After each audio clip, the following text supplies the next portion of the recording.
Frozen over, stuck in time, out of breath in my mind. Is this how it will be when you promise this, you and me? Could it be us? Could it be us till forever?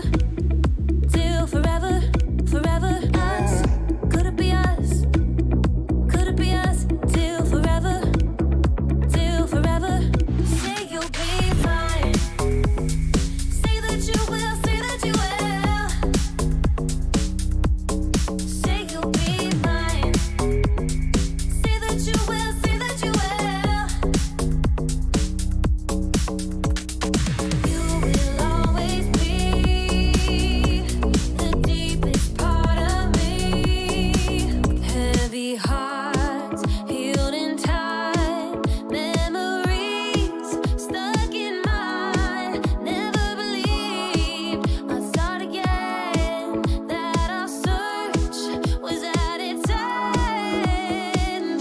Could it be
I breathe fire.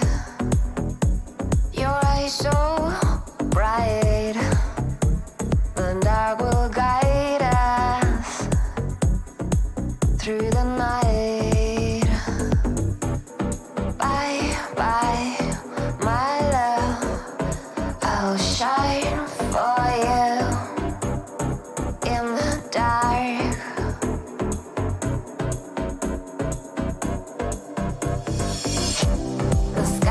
Lonely without the sun. It cried for years, an ocean of tears. It's how it's begun.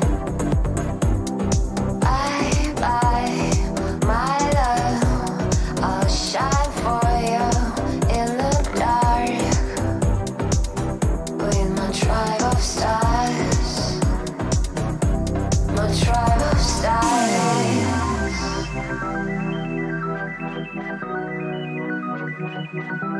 My tribe of stars.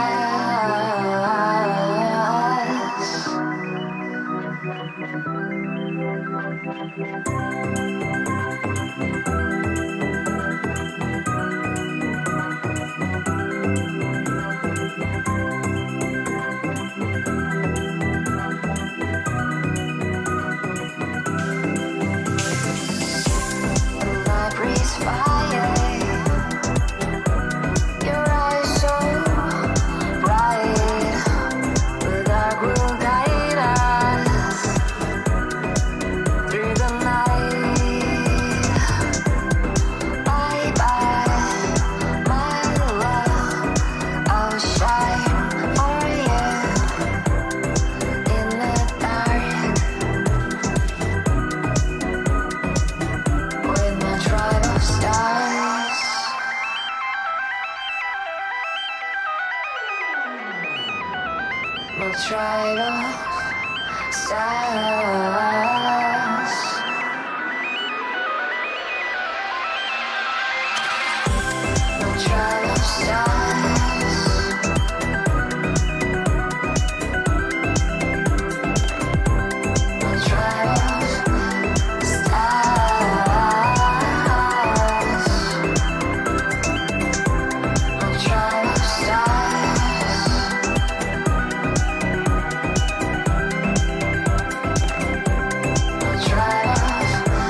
Frozen over, stuck in time, out of breath in my mind. Is this how it will be when you promise that it's you and me? Could it be us? Could it be us till forever? Till forever, forever us? Could it be us? Could it be us till forever? Till forever, say you'll be mine.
this water into wine. Yeah, you're used to every time. Take these books, make them shine. Be my nasty, make it high. Oh, oh, turn this water into wine. Brave to admit, afraid if we talk, I'll let it slip. I'm not usually like this.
Turn this water into wine.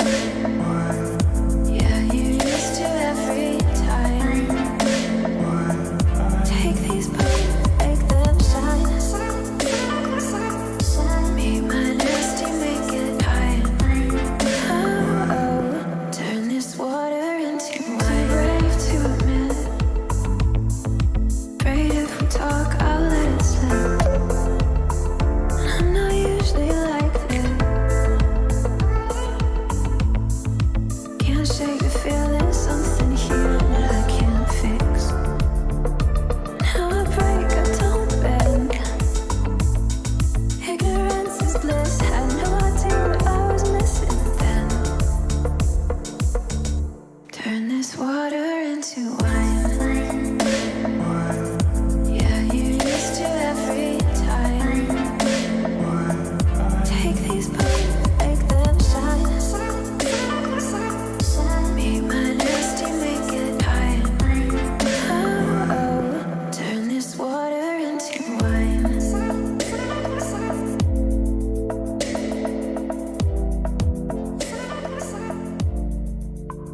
Make them shine. Make them.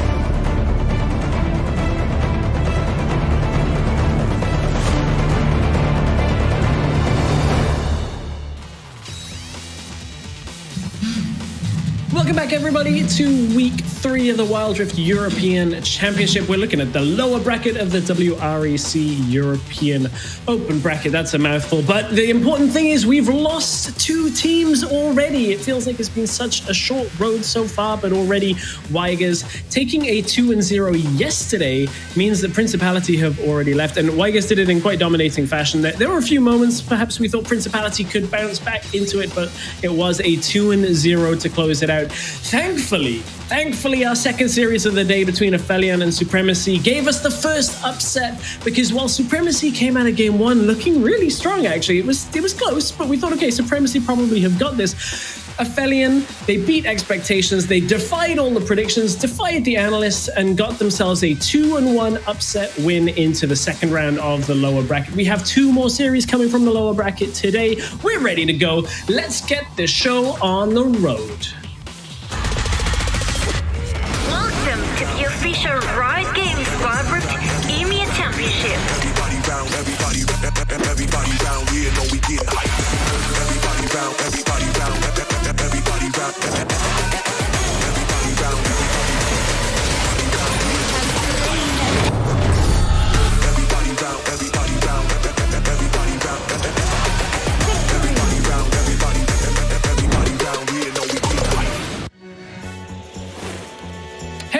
Stress here, joined by Stuart and Carmeline once again to bring you all of the action from today's WREC lower bracket. And I can't believe we've already said goodbye to 2 teams. Carmeline, I know that you've got a team that you're really looking forward to seeing play today in Blows Gaming. Do you think they can bounce back after last week's loss? Wait, was it Blows Gaming? Oh yeah, of course. So I'm hoping the performance this week is much better. To be honest, I've seen the best of them. So I'm hoping for something better, you know? Maybe a little bit like a 2-1 at least. Please. Hopefully. We had our first 2-1. We've broken the seal on 2-1 games. I'm hoping we get a whole lot more. Let's take a look at the bracket and see exactly where in the competition we are. The upper bracket you're going to see first. This is not where we are today, but we have to highlight the banger matches coming. The first of which are coming tomorrow with Zero Zone and Viv and Game Lord and Queso. Some fantastic matches in this upper bracket, but it's the lower bracket where we're going to be focusing on today. 2 big series. It's win or go home, and it's Blows Gaming against Entropic and Mood against Control. Stuart, I know you got a love-hate relationship with Control. You want to predict them, you'd love to predict them, but you hate to predict them. So what are your thoughts on Control coming into today? I did predict them for this series, so I'm hoping they don't let me down. If they do, then I'll be very, very upset to see them getting knocked out of the tournament early on. But yeah, two very close series today. We saw two pretty close series, especially the second game of the series, second series yesterday. We saw Baron steals, we saw comebacks, we saw new meta. There's a lot of things going into today's two series that we have up for everyone. Yeah, there are. We can take a look at our predictions on the day as well. I think a lot of us had a little bit of egg on our face from yesterday's predictions when we were looking for Supremacy to win. However, again, kind of streamlined throughout the day. A lot of focus on Control, a lot of support for Control. However, whenever all of the analysts pick the same team, normally that's when it goes badly. Carmeline, you predicted Blows for our first series today. We're going to be casting that, so I will get your opinion on that. But I want to hear from you about tomorrow, because I know you won't be with us on the broadcast. You've picked Queso over Game Lord. Let's dive for a moment into that. You believe in Queso? Okay. I believe in Team Queso, not only because they're a really good team right now. I have full trust on Acolyte, on 100%. And also, the time they lost in the purge, it was against the Master Yi, okay? So people are underestimating them incredibly. So you wait and watch how they defeat Game Lord. Well, for a team like Queso, being underestimated is a really difficult thing to kind of overcome, but we always know that they can. Stuart, I believe we're going to say goodbye to you for now, and you're going to be joining me for the second series of the day, but I'll let you get ready for the rest of the broadcast. And Carmeline and I can dive into a little bit of what we were expecting to see yesterday, but didn't. I'm a Yumi hater because when she came out on PC, she just broke the meta. I have two cats. I love cats. I hate this cat. Carmeline, no Yumi presence at all yesterday. What are your thoughts on that? Well, my honest impression is that the teams haven't been informed that they can play Yumi. And that's why she hasn't appeared. I mean, there's no other explanation for her not... if we're being serious here. If you think about it, what combination does Yumi work with? Just today you were talking about potentially Garen Yumi, but I feel like the teams prefer to combine Garen with other champions, leaving Yumi a little bit like lonely in there. In the PC game, she used to be supporting Ezreal, for example. Ezreal is not hot right now in Wild Rift. So, I mean, I'm sorry for her, but this is not her day. So, goodbye until 3 weeks after this, I guess. That's totally fair. The teams need to kind of bounce back a little bit with the different changes in meta. We saw a few other changes in meta. We saw some Kai'Sa priority that we didn't really see in the last week, which I like Kai'Sa. I don't know that the teams yesterday were really finding the meta because we still have a lot of those AP champions in the bottom lane as the carry, but I love it when Kai'Sa's in the meta. She's such a fun champion to watch. Yeah, if you think about it, it's not only Kai'Sa, it's only Vayne, for example, that is going back to take her place in the bot lane, which I think it's indicating quite an interesting change of meta now, right now for the teams. That could be pointing towards a return of those AD carries that we've been missing a lot. Well, I mean, I know we've been missing collectively, but I've been missing them quite a lot, yeah. Yeah, I miss AD carries in the meta. I'm typically a bot carry myself, so I love it when AD carries a meta. I wonder whether it's these tank shredding later game ADs that you kind of mentioned. I wonder whether we'll see more priority of that. But I mean, we've had our first upset of the WREC. At least that's the way that I would put it. I had voted for Supremacy to win, but we finally got a 2-1. We got a close series. If there's one series today, I know you said Blows, you're hoping they can get a 2-1. What do you think will be like a key point for Blows coming into this first series today? Where do they have to put their effort? Ooh, okay, so last week Bamboo underperformed a lot for me, for my taste. I think Savek wasn't feeling comfortable with the pick either. So what I'm expecting to see today is Ezra actually stepping up, taking that mid lane control and perhaps, snowballing the game. After talking to the players, they seem to agree that if they are able to take the first map, they might be able to take the entire series. So come on, guys, do it. It's not difficult. Yeah, it's not difficult. Just win. That's all you got to do at this point. We are getting closer to our first series of the day. It is going to be between Blows Gaming versus Entropic. And I think this is the difficulty of the bracket that we have, is both of these teams kind of faced some pretty tough opposition in the first round. Like when you look at who came out of the first round, all 8 teams, I'm like, well, yeah, they're good teams. And these are the teams that face like Queso and Game Lord, which are 2 of our top teams. So I'm hoping hoping that we'll get a little bit more, as you've mentioned, out of Blows and Entropic. I know we're not the only ones that have opinions on this game. I want to hear a little bit from Stuart on what he thinks are the key points for our first series of the day.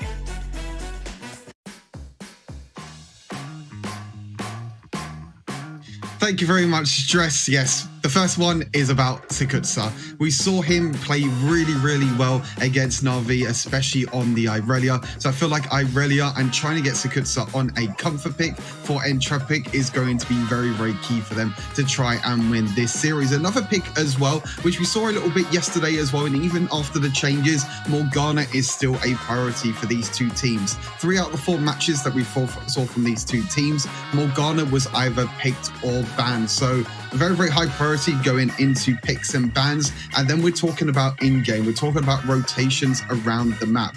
We saw that Blows Gaming like to give up a lot of pressure early on, especially against WREC.GG. So I want to see them kind of switch it around a bit. I want to see them be a bit more proactive against Entropic, because Entropic, they took it to Na'Vi. They nearly took a game against Na'Vi, and I'm really looking forward to see what Entropic will be able to do against Blows Gaming in this series. But we're getting closer to our first game of today and our first series of today. So back to Stress and Carmeline to get us into the game.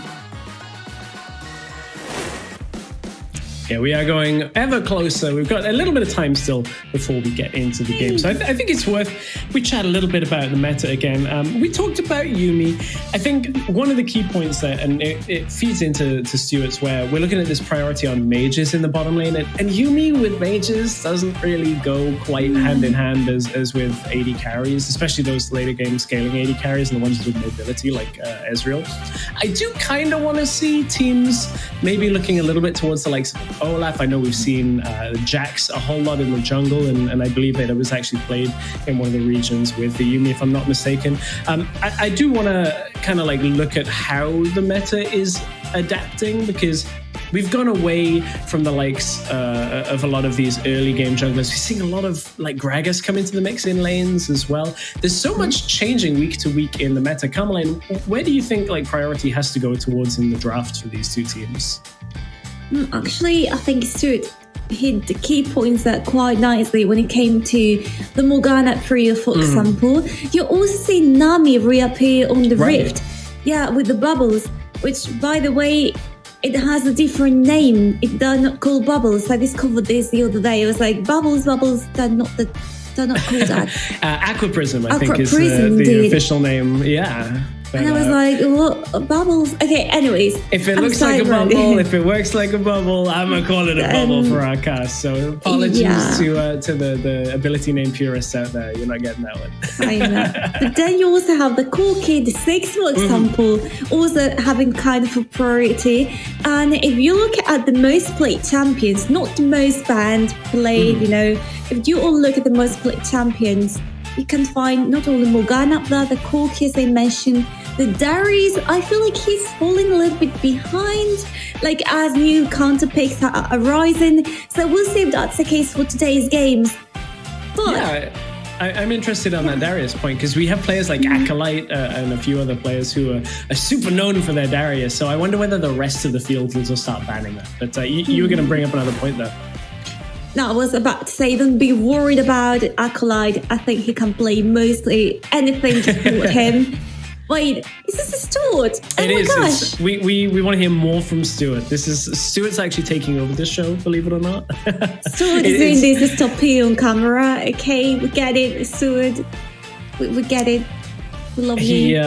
He's just very hyped for Control and Mood later today. That is a really interesting series, because when you look at those two teams, we'll be diving into them later today. I want to focus on Blows versus Entropic. Let's take a look at the rosters for our first series of the day.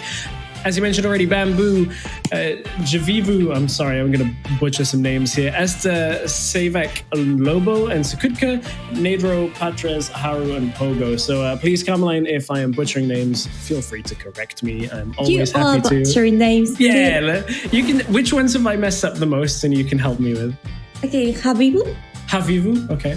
Indeed. And then, well, you haven't butchered any other names, but I should remark that Levo means wolf in Spanish.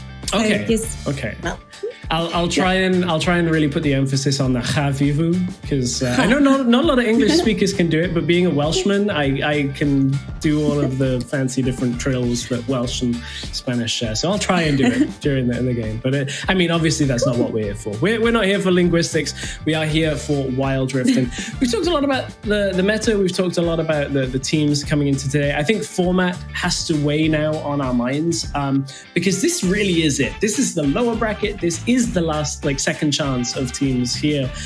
That's a lot of pressure to now be basically 2 or 3 games away from being out. For these two teams, is there one team you think is going to adapt to that better than another? Do you know their experience perhaps in these kind of situations?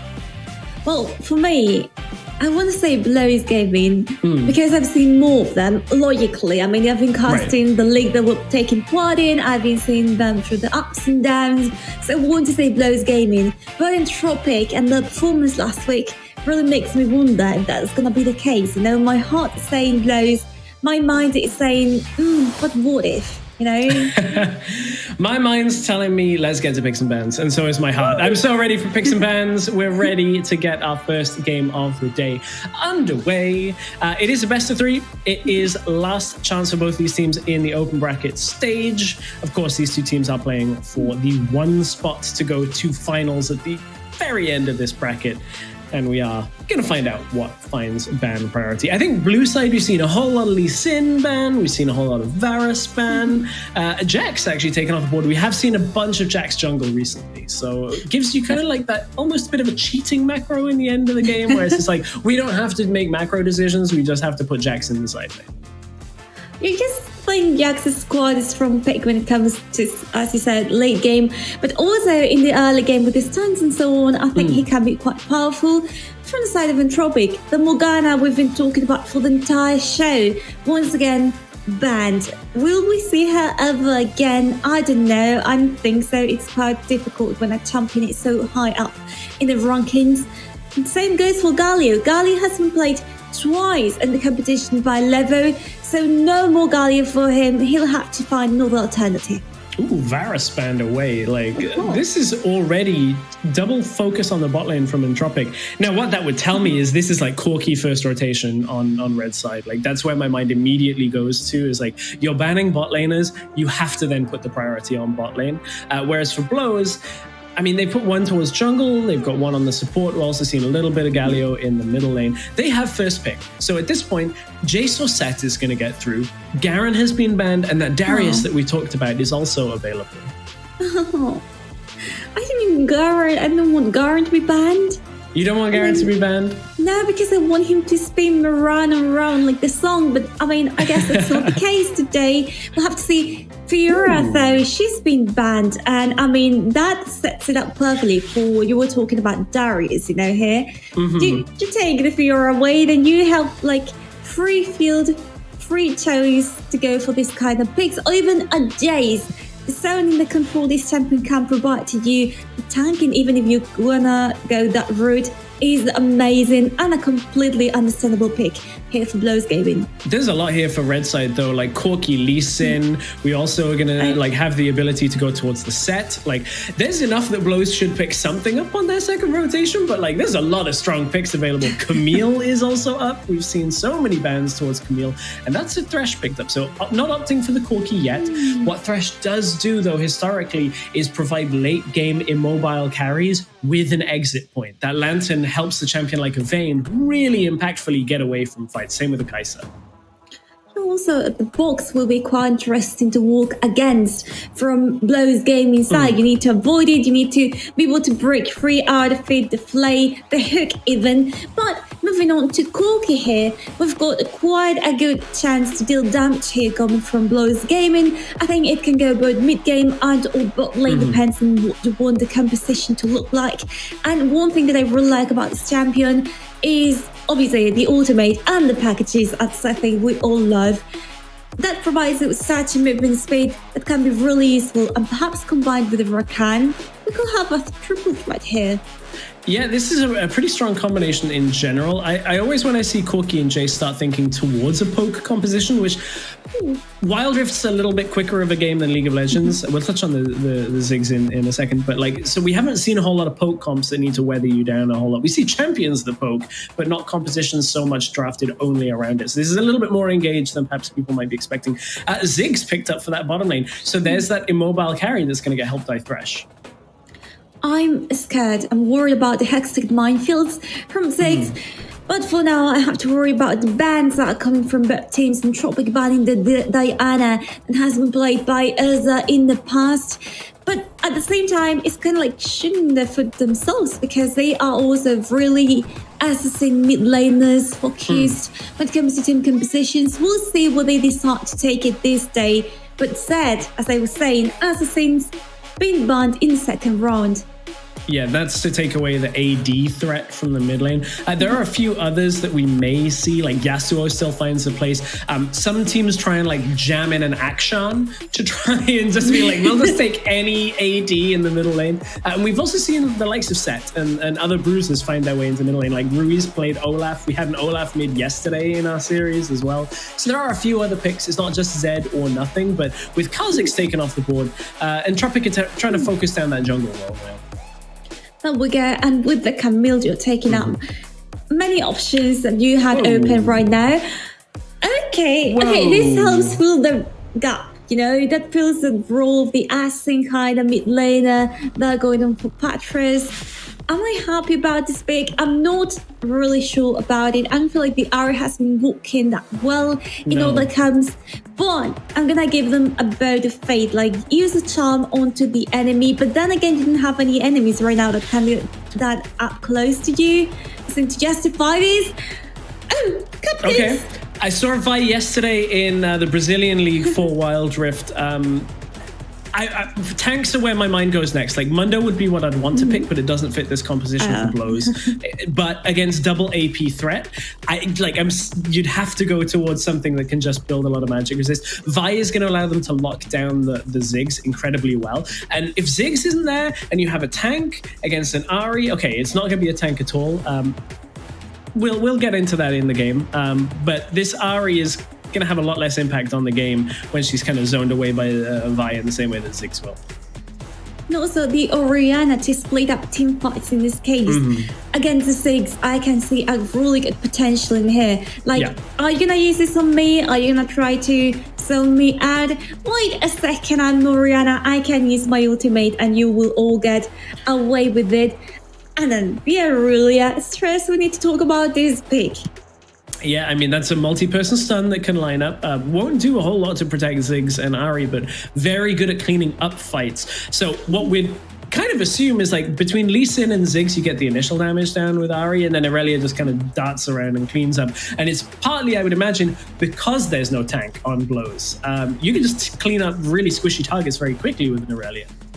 Yeah, that's something that is kind of worrying me. You know, like what are you engaged picks? You know, you've got here perhaps a Rakan to protect your enemies, but you don't have really a champion that can do that well without going in alone. Like, although mostly ranged champions with a set of skills will allow them to keep the enemies at bay, but not so much engage themselves. As I said, there are no tanks going on for this team. The bulkiest champion could be Vi or Jace, and I'm kind of worried. Like, they really need to get this game up and going in the early minutes of it, and then just kind of snowball from there, which was the plan last week, as I talked with Bamboo and Savek about it, and they were really confident, kind of like, WREC, they think they're gonna win, but we know that we might be able to win. In this case, I think it's a matter of, as you said, it's life or die. It's either win the series or lose the series and go home. So I'm sure they've got a plan. I'm sure about it. I know. Trust the plan, as Alonso fans say. Trust the process. Weird draft for our first one of the day. If I'm going to be completely honest, like, not a lot of bruiser priority in the traditional sense. Like, we had some bans. Darius made it all the way through the draft. Set made it all the way through the draft. And like, these are champions that can stand up against the likes of like Ziggs and Ahri. So I'm interested to see how blows play this out. I think they have a good kind of team fight composition when they get there, with the likes of the ball delivery from Rakan and Orianna, and you've got Corki has AoE damage.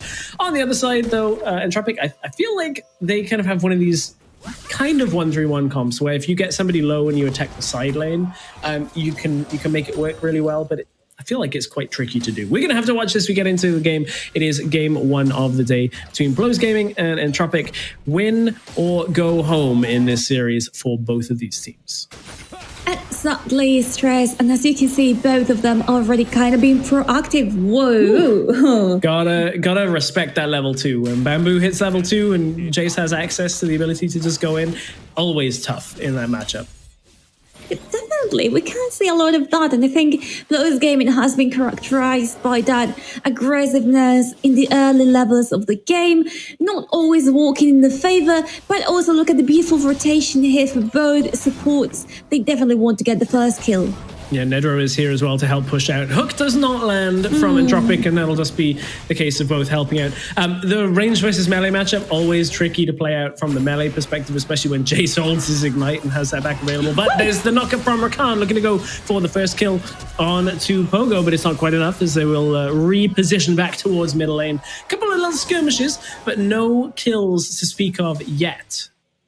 No, yet Vi has used the flash, which is gonna leave them in a difficult position moving forward if these things keep going like this, because nobody in the enemy team has burned any summoner spells except for the Ignite from Irelia. So we'll see how that plays out. For now, they're rotating towards the bot lane. A really interesting thing here. We've seen these 2-minute skirmishes. Now it's time to go back to lanes. It's time to go back and farm a little bit to build up the itemization. Both of teams needed. I think they've invested way too much time in trying to get something out of this without really getting that much. 100%. And I feel like that is going to have a weird impact on the first dragons and objectives of the game, where a lot of the time you'll see people start to finish items before those engages, but we just spent a minute ARAMing basically around mid lane. So I wonder which team will have an advantage on that. I think Irelia got a little bit of time by the looks of it in lane, got level 5 ahead of Jace. So I don't know this matchup specifically, and as a play-by-play caster, I know it's not exactly my forte, but I have to imagine that now that Irelia has level 5, she at least can threaten Jace with kills now, so Jace has to play this matchup a little bit more carefully than he would have pre-ultimate. Yeah, so for Irelia, what you've really got going on are the outplays, the outplay potential. So versus a Jace who's got that range and poke, that might be a little bit more difficult. But the escapes that he's got with the Mercurial Hammer and the Mercurial Barrier might be good to walk with. So again, hello, am I here? Yes, you can hear me.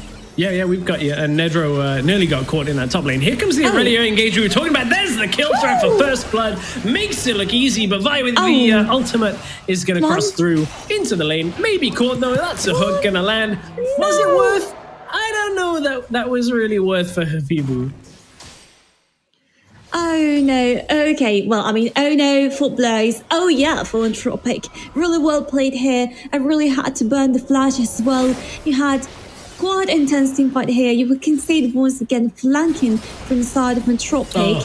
There you go, Bamboo getting stand rooted in there. Sakutka with the Banglet's edge, getting a kill onto them, and the hook absolutely getting them to be 1 kill ahead. So, you know, I might have dismissed Thresh a little bit, but then we'll go again. Sakutka's just going to run Bamboo down for now. Ooh, no more tower damage as Bamboo can't quite convert that kill. But Sakutka nearly picked up another kill. That's your Ignite timing not quite being back available from that fight.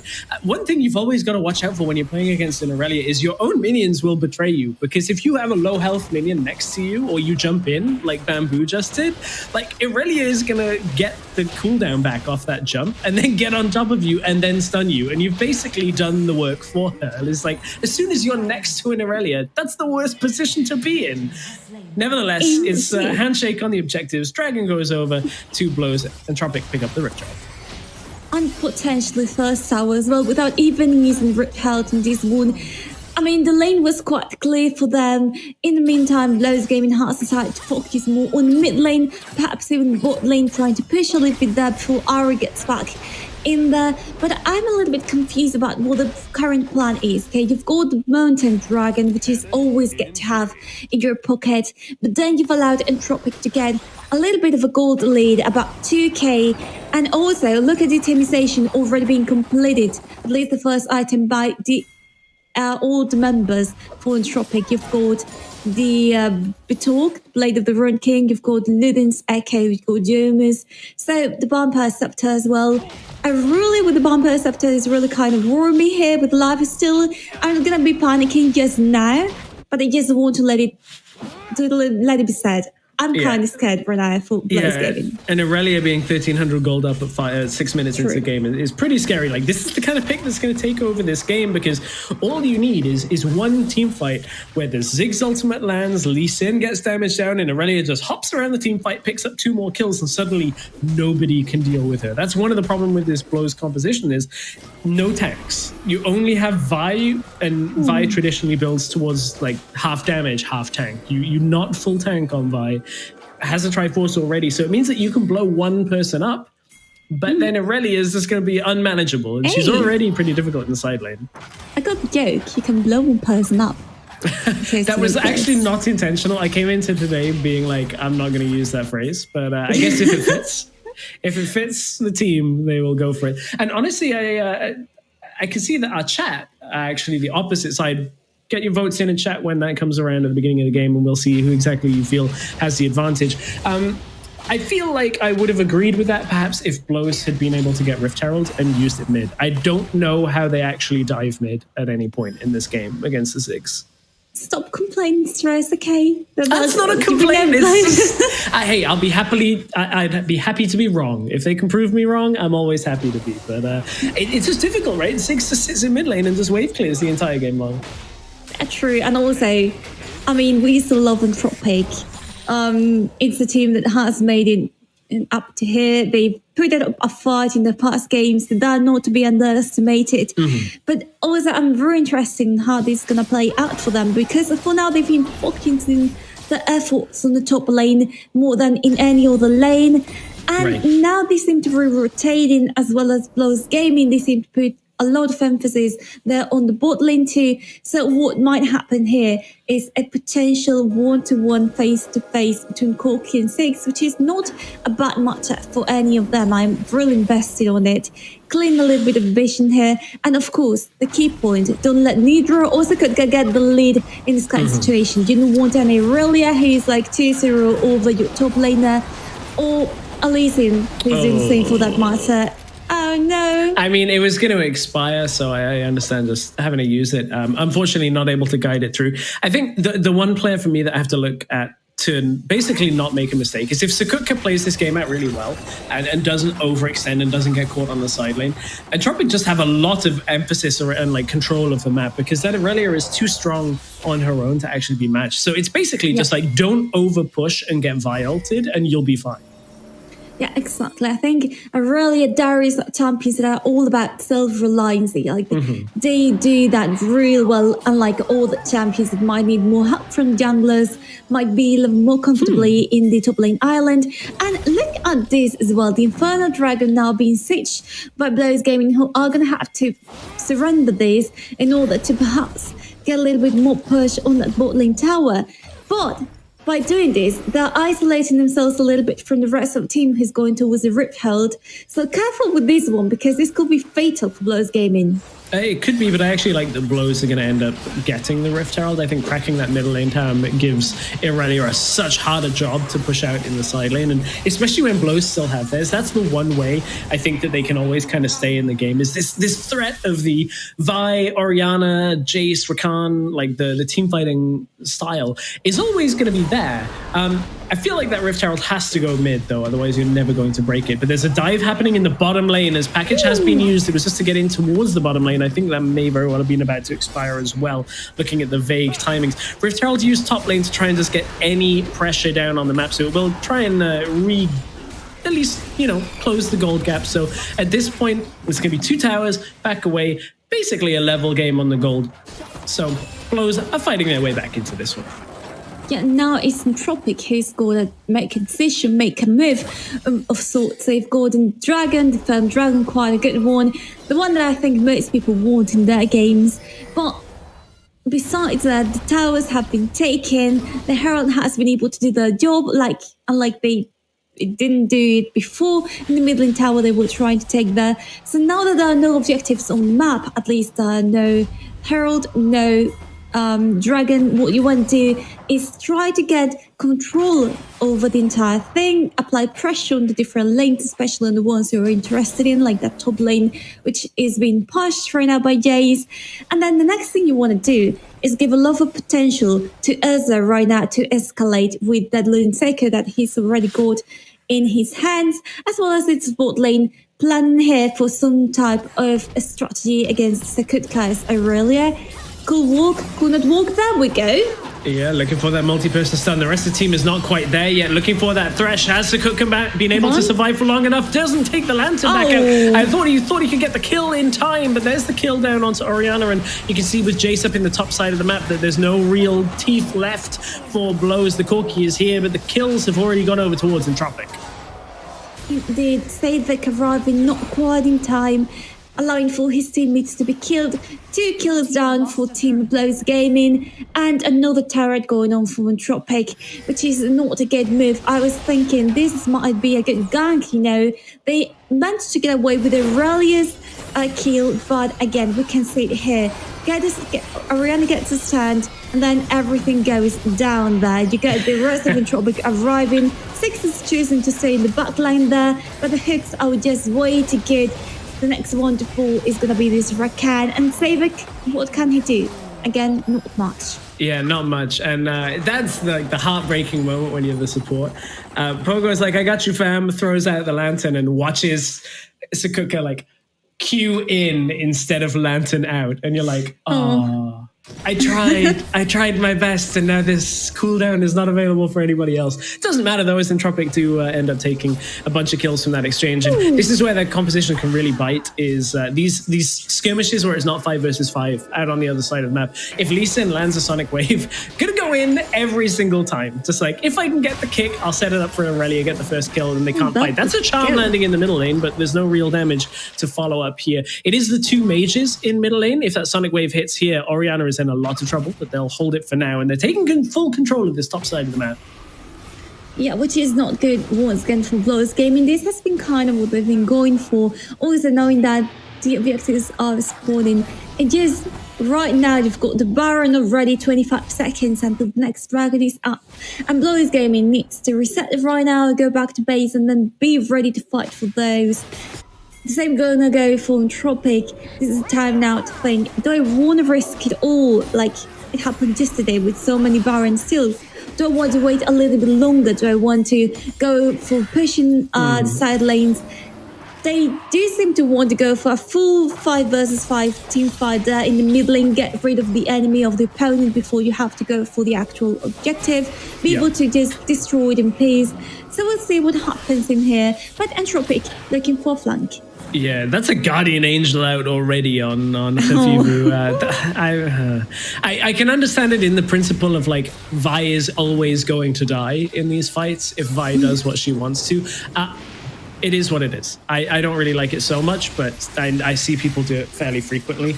It is basically just that when she goes in, she doesn't concede a kill, and hopefully the rest of the team kills everybody, and you're alive at the end of it. Hook doesn't quite land. They're going to try and go. He steals it in the middle of the charge in, and that is a perfect fight start for Blows, as it's a double kill going already towards Cyvic. But is the Aurelia able to clean up on the back end? Got one, but can't quite get the rest. This would have been the perfect situation. That was not how Entropic wanted that to go. Perfect steal from Havivu. I feel like Harry couldn't quite do much. The mana was kind of low. He had to stay in the side lanes. Oh my gosh. Yeah, no follow-up there. As look at the mana on Haru. It's a little bit tricky to go in on that kind of perspective as a Ziggs. But okay, Blows at least trying to stay in this as best as they can. Like, that is a big steal on this Dragon. It was. You can see it right here, how they were planning to go in, dragon out of the dragon pit to kind of get more of an advantage, of a position advantage. But there we go, all in. Quite a good Vi entering right that assaulting battery from her. And then you can see how Harry gets a little bit left behind. He kind of catch up with the rest of the team. And therefore, I mean, one less asset there for Entropic, one less person to put up a fight, and a fight lost for them. I thought Vi was supposed to be on the side of good. I won't spoil Arcane, don't worry. But stealing the dragon away, good look for blows. Oh, that's the tragic situation of like the hook still landing anyway, but they couldn't quite follow up onto Lobo. Entropic need to kind of steady themselves a little bit. One of the points I was going to bring up before that, Drake, actually, is that Entropic's Baron is actually really slow. Like Ziggs and Ari are not going to help you do Baron very quickly, at least like not comparatively. So it's not an option for them to just start Baron if everybody from Blows is alive. In my opinion, they have to get kills first before they can take that objective. And I think Blows have done a really good job of slowing down Entropic. Great use of the satchel is going to pick up that mid lane turret. Finally, it's 16 minutes into game. We've seen games end before that mid lane turret has died at this pace. So that's why this game's been a little bit slower other than those dragon fights. Yeah, and one thing we haven't considered, at least I haven't been thinking a lot about it, was what happens if Thresh lands a hook? Well, then you've got Rakan there with the battle dance there. You've got the grand entrance as well to help his teammates out, get them out of the situation with a good shield. So, I mean, in front of that, the hook doesn't seem that so fearsome as in all the situations. Now, if you look at the Entropic situation right now, they seem to be ahead in towers, in gold as well. But I feel like something's failing here. I think it's the mid-game to late game. And there we go. Vi showed bot lane, and that means that even though I said it's a slow Baron, which it is, it will die fast enough that the rest of Blows are going to try and get there in time. But is it enough? As the Flay comes back, Pogo is trying to deny them. The quickness goes in. It has gone over just in time for Entropic, but is it too little, too late? As there's low health bars. In goes Aurelia, can't quite get the first kill as his bamboo is going to deny the engage. And Entropic have managed to secure Baron on 3, and I think you cut your losses and retreat, even though there's low health bars. That Baron is the objective that you were looking for. It is, and it was taken away by Entropic. But now the good news is that we are leaving this mid lane tower unprotected unless you're relying on the Ari, and I talk too soon. Charm does land. That's going to be a kill easily onto Lobo. Surely, yes, will be enough as the final auto attack does convert from Ziggs. And yeah, Blows can't even push through that middle lane. With Dragon coming up in 20 seconds just under, it is going to be, with that Baron buff, the ability to push out for Entropic and look to take that all-important objective from here. So we are going to be watching the replay right here. You can see how the Flay does kind of land, but then it all goes down in ashes for them. The Vanguard's Edge cleaning up the team fight so nicely. You've got Nidra run away. He doesn't even need to be in the middle of the team fight. They tried to turn around in terms of the team of Blows Gaming, but once again, it didn't quite work out. They had to retreat. And that's what happened, you know, that's how the game goes. Sometimes you win, sometimes you lose Baron in the meantime. Yeah, Elder is up, and they've earned the push through middle lane and bottom lane, and now Entropic are going to group. The hook does land onto Orianna, forces the flash away, and that should very well open up the dragon for them, as there's the attempted engage from Ari. Will try and dash into the back line, and it's already gone over. The fight is still happening as Vi desperately trying to stay alive. GA will keep her alive for now, but not long for this world as she'll respawn back in. He's going to go in, and they're going to try and follow up with Sakuka for these low health targets. It's exactly what we were talking about to begin this one. Low health targets easily eaten through as Entropic, they've started to take full control of this game. With Baron buff, now with Elder, they're going to try and push through the mid lane. There we go. It seems like it could be game over for Blows Gaming. Hey, double teleport. They're going to want to end this right now. They do, and will they be able to make it? Well, Stress, I think for me it's a potential yes, but the zoning CC coming from Blows Gaming might keep them at bay just Baron for now. expired. That's the biggest thing is like as they started the teleports, Baron expired, and just a little bit of a delay may give Blows one last chance in this game, which gives them an opportunity to just get their composition to work once, and maybe they can fight back. Stranger things have happened. We've seen some pretty long games recently, but Blows, they hold for now. They do, but the question is for how long, right? Well, anyways, for how long? This can be a quite good example there in the team fight. Once again, Patras using her ultimate there to counter the entire enemy team, dividing, splitting the team fight right here. There was nothing much left to do for Blows game in there. You could see how the Guardian Angels was already in full force for Entropic, getting the kills again and again. And then again, this is the magic of Ari with the ultimate. We'll see if that keeps on walking. For now, again, we've got another Baron respawn in 5 seconds, and the team of Entropic seems to be properly positioned to take it away. I love how, and this is the vibe way that you basically have to play. I love how Havivu's like, okay, I'm going to get a GA second item. I'm going to go Stasis Enchant. I'm going to get a Sterix. So that like, I'll just get like as many defensive tools so that I throw my face at them, somebody dies, and hopefully I survive. Not really having the impact that I think Havivu was hoping for, but I think when you pick Vi, you kind of consign yourself to that. Baron has already gone over. It was fast enough this time around that Entropic being able to take it, and Zig's ultimate is going to split people up. Charm doesn't quite land as Entropic are trying desperately to route Blows back into the fountain, and they have done it. That's going to be the critical damage done. A Sonic Wave lands, GA is going to proc for Lee Sin, but it's all about the chase down to distract. It's all about those death timers. Entropic, they're going to be able to close this game out. Well, they will try to save it because he's still alive, trying to fight him over in the bot lane. But now he's going down once again. The tower is going to be falling. And there we go, the first victory of the day going over to Entropic. Entropic take their first game 1-0. It's the best of 3 though, so we will have to see whether they can fight back in game 2. But this is a slower paced game than we are used to, at least for the first 15 minutes of the game. It felt like neither team could really get control, despite the fact that like 2 kills went over to Aurelia in the early game up in the top side. It felt like there was just not really anything that either team were doing outside of dragon play. And for me, this is like the difference between the teams that we have seen in the upper bracket, like Game Lord, who they're like, okay, what's our next play? What are we going to do next? We're going to be proactive. I think for Entropic and Blows, I'd love to see a little bit more of a forward-thinking composition rather than like a reactive composition. At times I felt a little bit lost. But I may say, like, they were planning going for the mid lane. They are not quite done. Let's switch over to the bot lane. But in the bot lane, the dragon is being taken by Entropic. And Entropic is taking it away, as you can see in display, for example. But then we go away, and the skirmishes happen after the objectives are what could have condemned the team in the later game. So I'm hoping we see kind of a different approach to this by both teams, because I know they can do better. I know these team fights can be a lot cleaner than they've been, but not this yet. Not in this one. Let's take it as a warm-up game, for example. Unfortunately for neither team can they afford to take warm-up games at this point. Like we're in the last chance in this lower bracket, especially now for Blows as they're 0-1 down.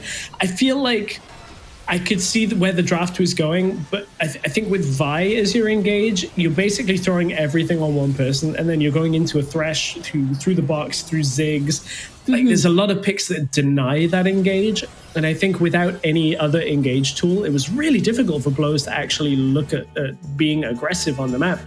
Here we see the stats from the game. Sakuka didn't actually get another kill after those first 2. Lots of assists, and it was Nadro that was able to kind of pick up the tidying up around the team fights. But generally, I would say like Entropic made fewer mistakes in that game, and certainly found a window when Havivu showed on the bottom lane to take Baron. I think it can be a cleaner game from both sides though, for sure.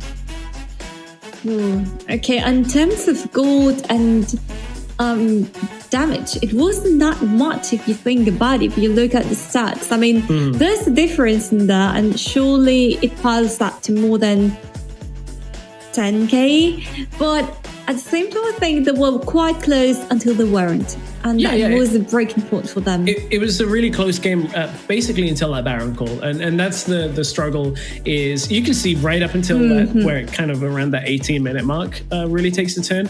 You can see the blows were bouncing back and holding the gold lead just to about a 3,000 gold lead for Entropic. It was merely giving them the opportunity to turn towards the Baron and take Nasha for themselves.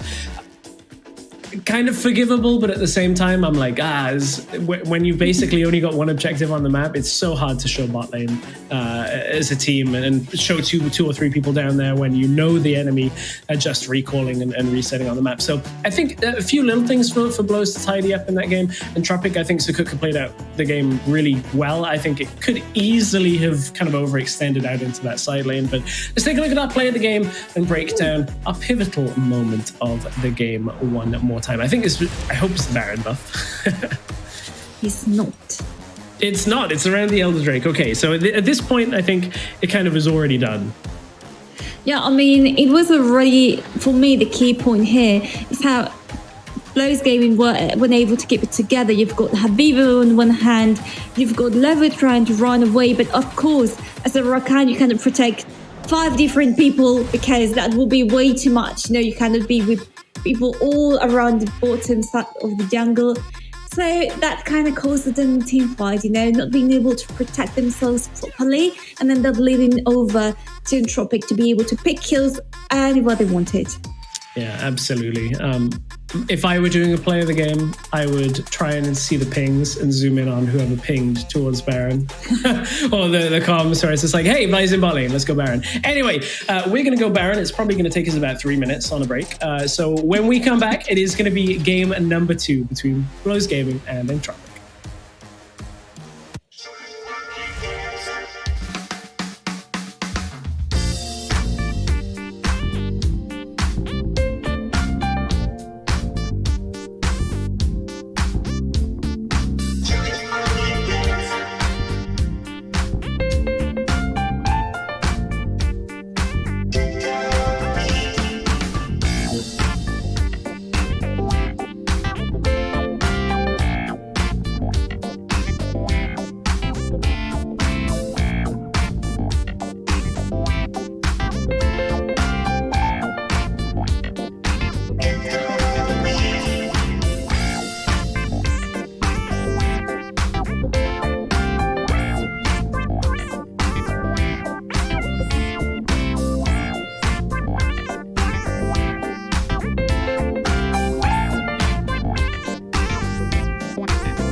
Frozen over, stuck in time, out of breath in my mind. Is this how it will be when you promise this, you and me?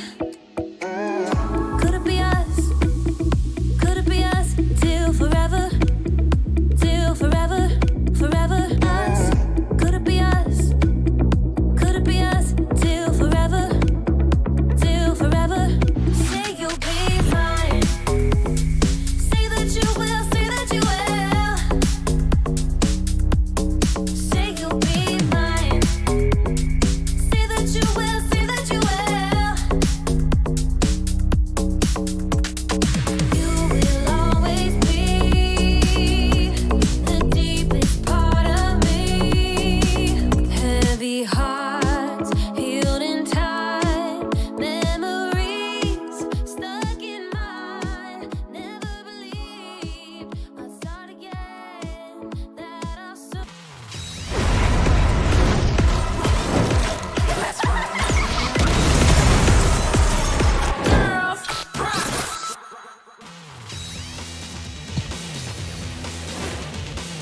We're back with game 2 between Blows Gaming and Entropic, and a little bit of a slower paced game 1, a little bit of a steady on their feet moment for Blows and Entropic, but it was Entropic that would come out 1-0 on the series. I'm Stress, joined by Carmeline, and we are going to delve a little bit deeper into that first game before we get into the draft for the second one.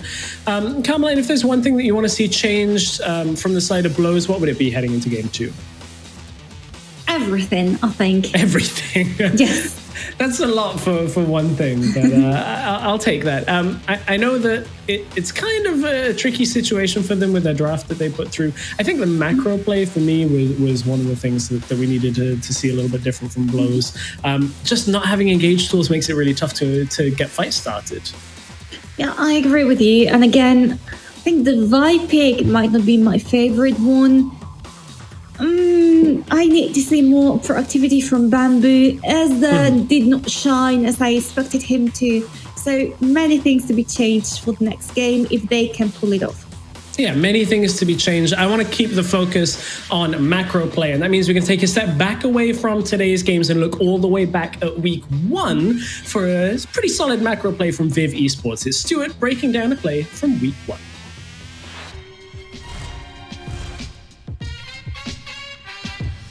Thank you very much, Stress. Yes, we are looking at a play all the way back from week 1 between Viv Esports and Principality. Now, at this point of the game, we are 9 minutes into this game. No kills.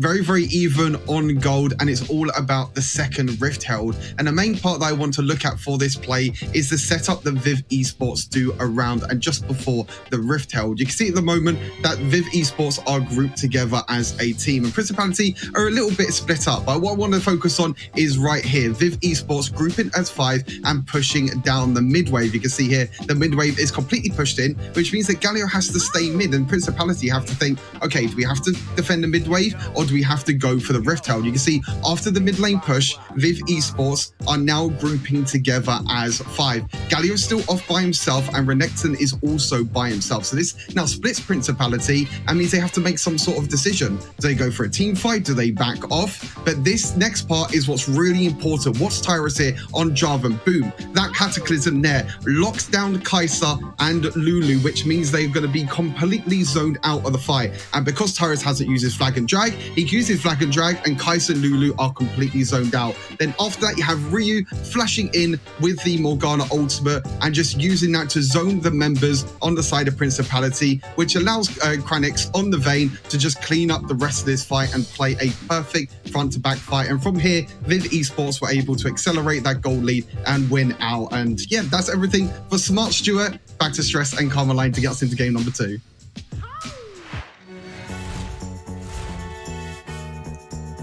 Smart Stuart, I feel like stupid Stress, although I love macro. I love, having been an analyst for League of Legends for like 10 years, I am totally on board with us talking about macro play in Wild Rift. We're going to see if we see any of these kind of moments around pushing mid in the next game, because that was actually what slowed down our last game, is not being able to get that mid push. Okay, let's focus all the way back in. We're in Blows against Entropic. We're 1 game down in the series, and Entropic have the lead. We've talked a little bit about what Blows can change up coming into the second game, but Carmeline, talk to me about Entropic. Like that was a slow but steady game 1 for them. There are many things to be talked about in Entropic as well. But how about you tell them while we're casting the picks and bans, because they're coming up now. And honestly, there's something that I do want to bring up is how even though they won, I didn't feel like that was the cleanest game ever. There were way many chances for Blows to come back. So let's see if they can fix it, bring this perhaps drafting phase for them instead of with none of them, because there are no bans yet on the table.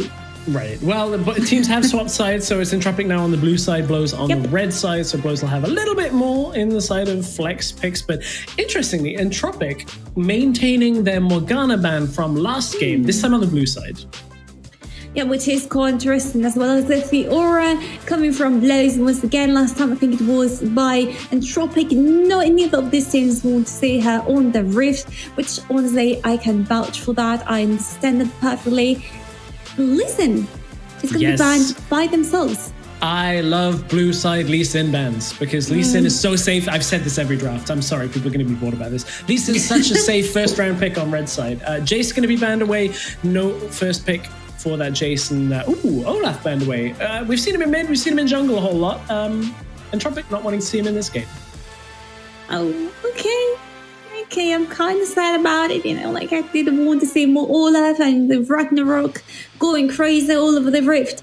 But I guess life is life, and sometimes get these, and sometimes you get a virus, which was open indeed. We talked about it in the last game and how he had been prioritized at times.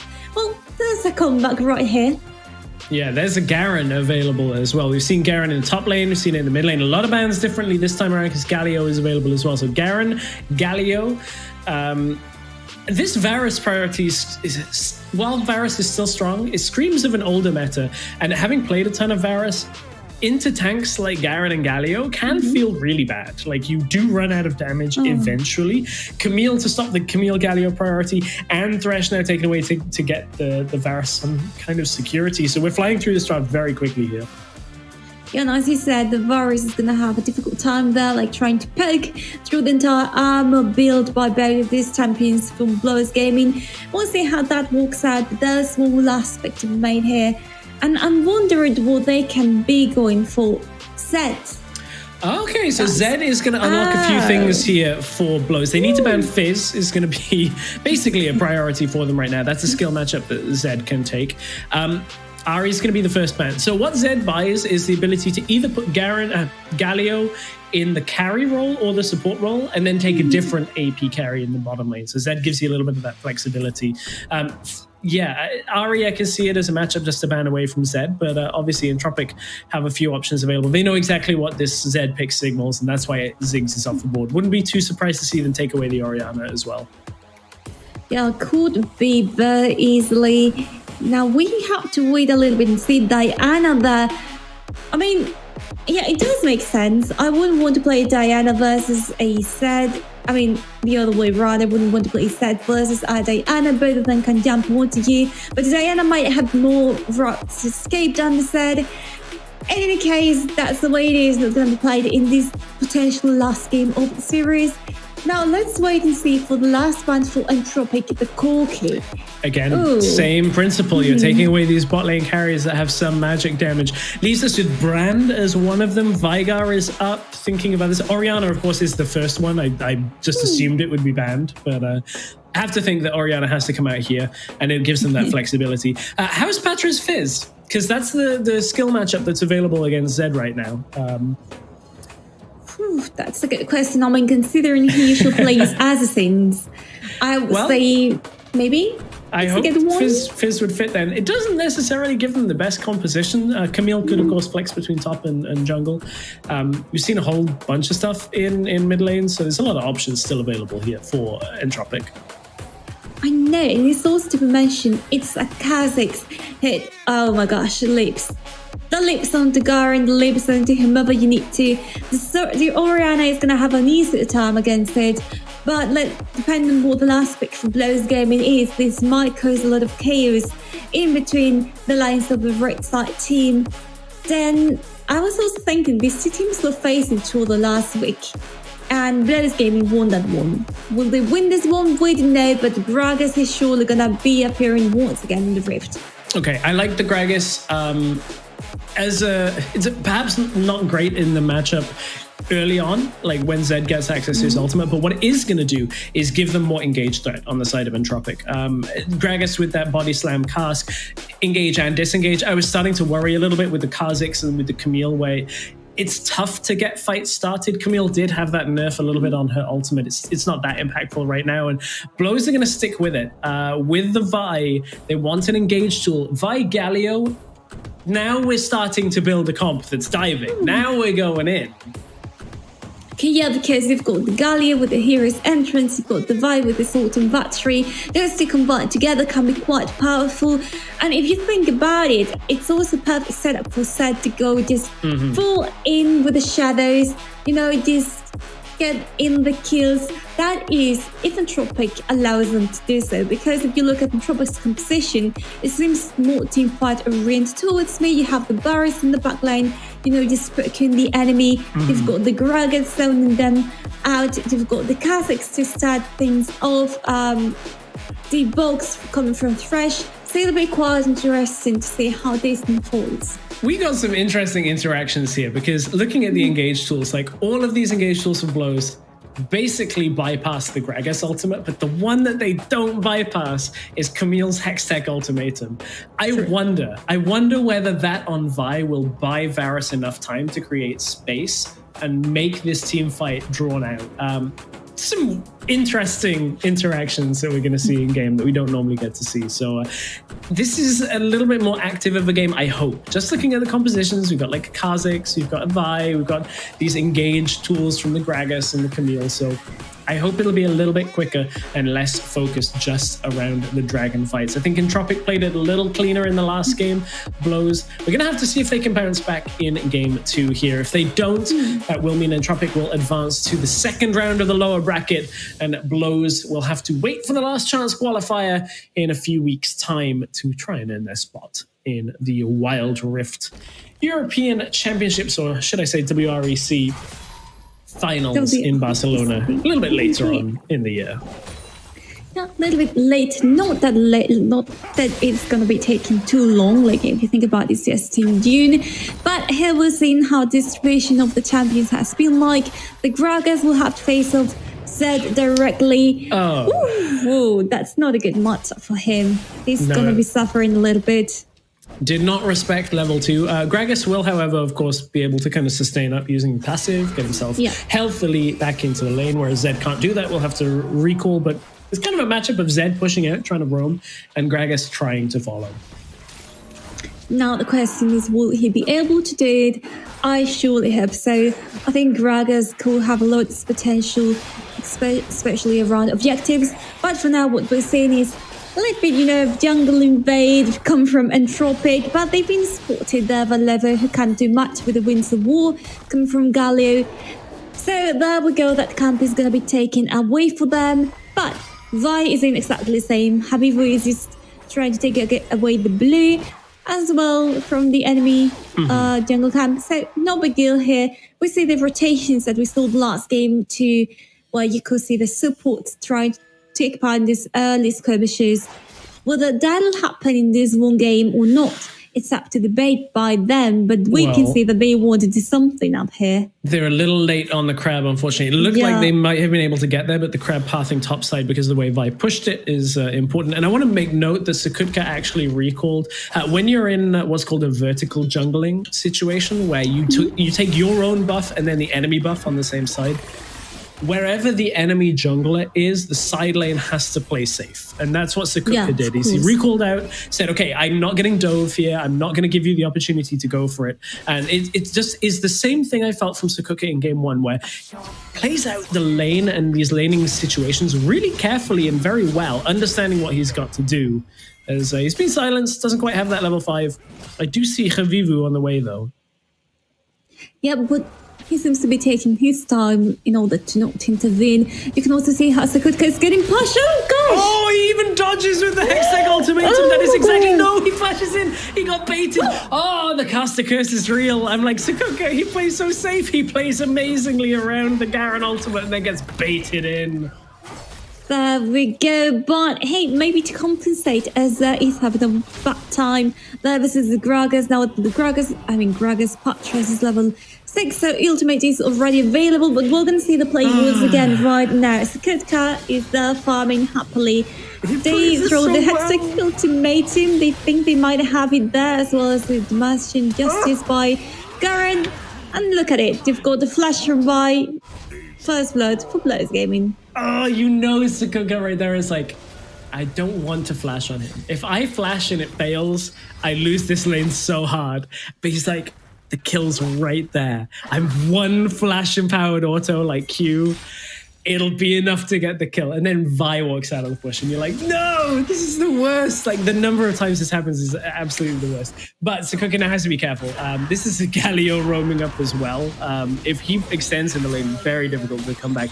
Good positioning from Havibu to be there to convert on that. And that's what we're talking about. His top side was a strong side for Blows, and they kind of forced it until it worked, but it worked in the end.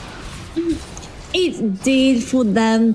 Now they just have to keep on pushing. In this case, they're gonna go for the dragon in here, the first and first dragon of the game.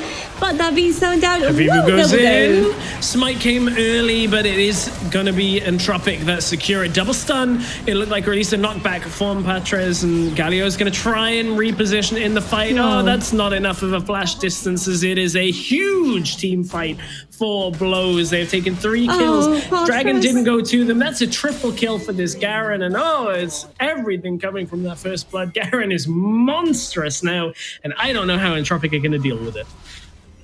I mean, it all happened in the span of 5 minutes. In comparison to last game, which was not seeing much action, and the actions that were taking place just amounted to no kills. In this case, Blows Gaming is like, you know what? We need to win this one. Do kind of ready to the 3 falls down right. 3 kills for Garen, who's already built the Black Liver. And take this into account that they're trying to take away the Herald as well. So we'll see if that works out in the end or not. But Entropic not going to allow it to happen.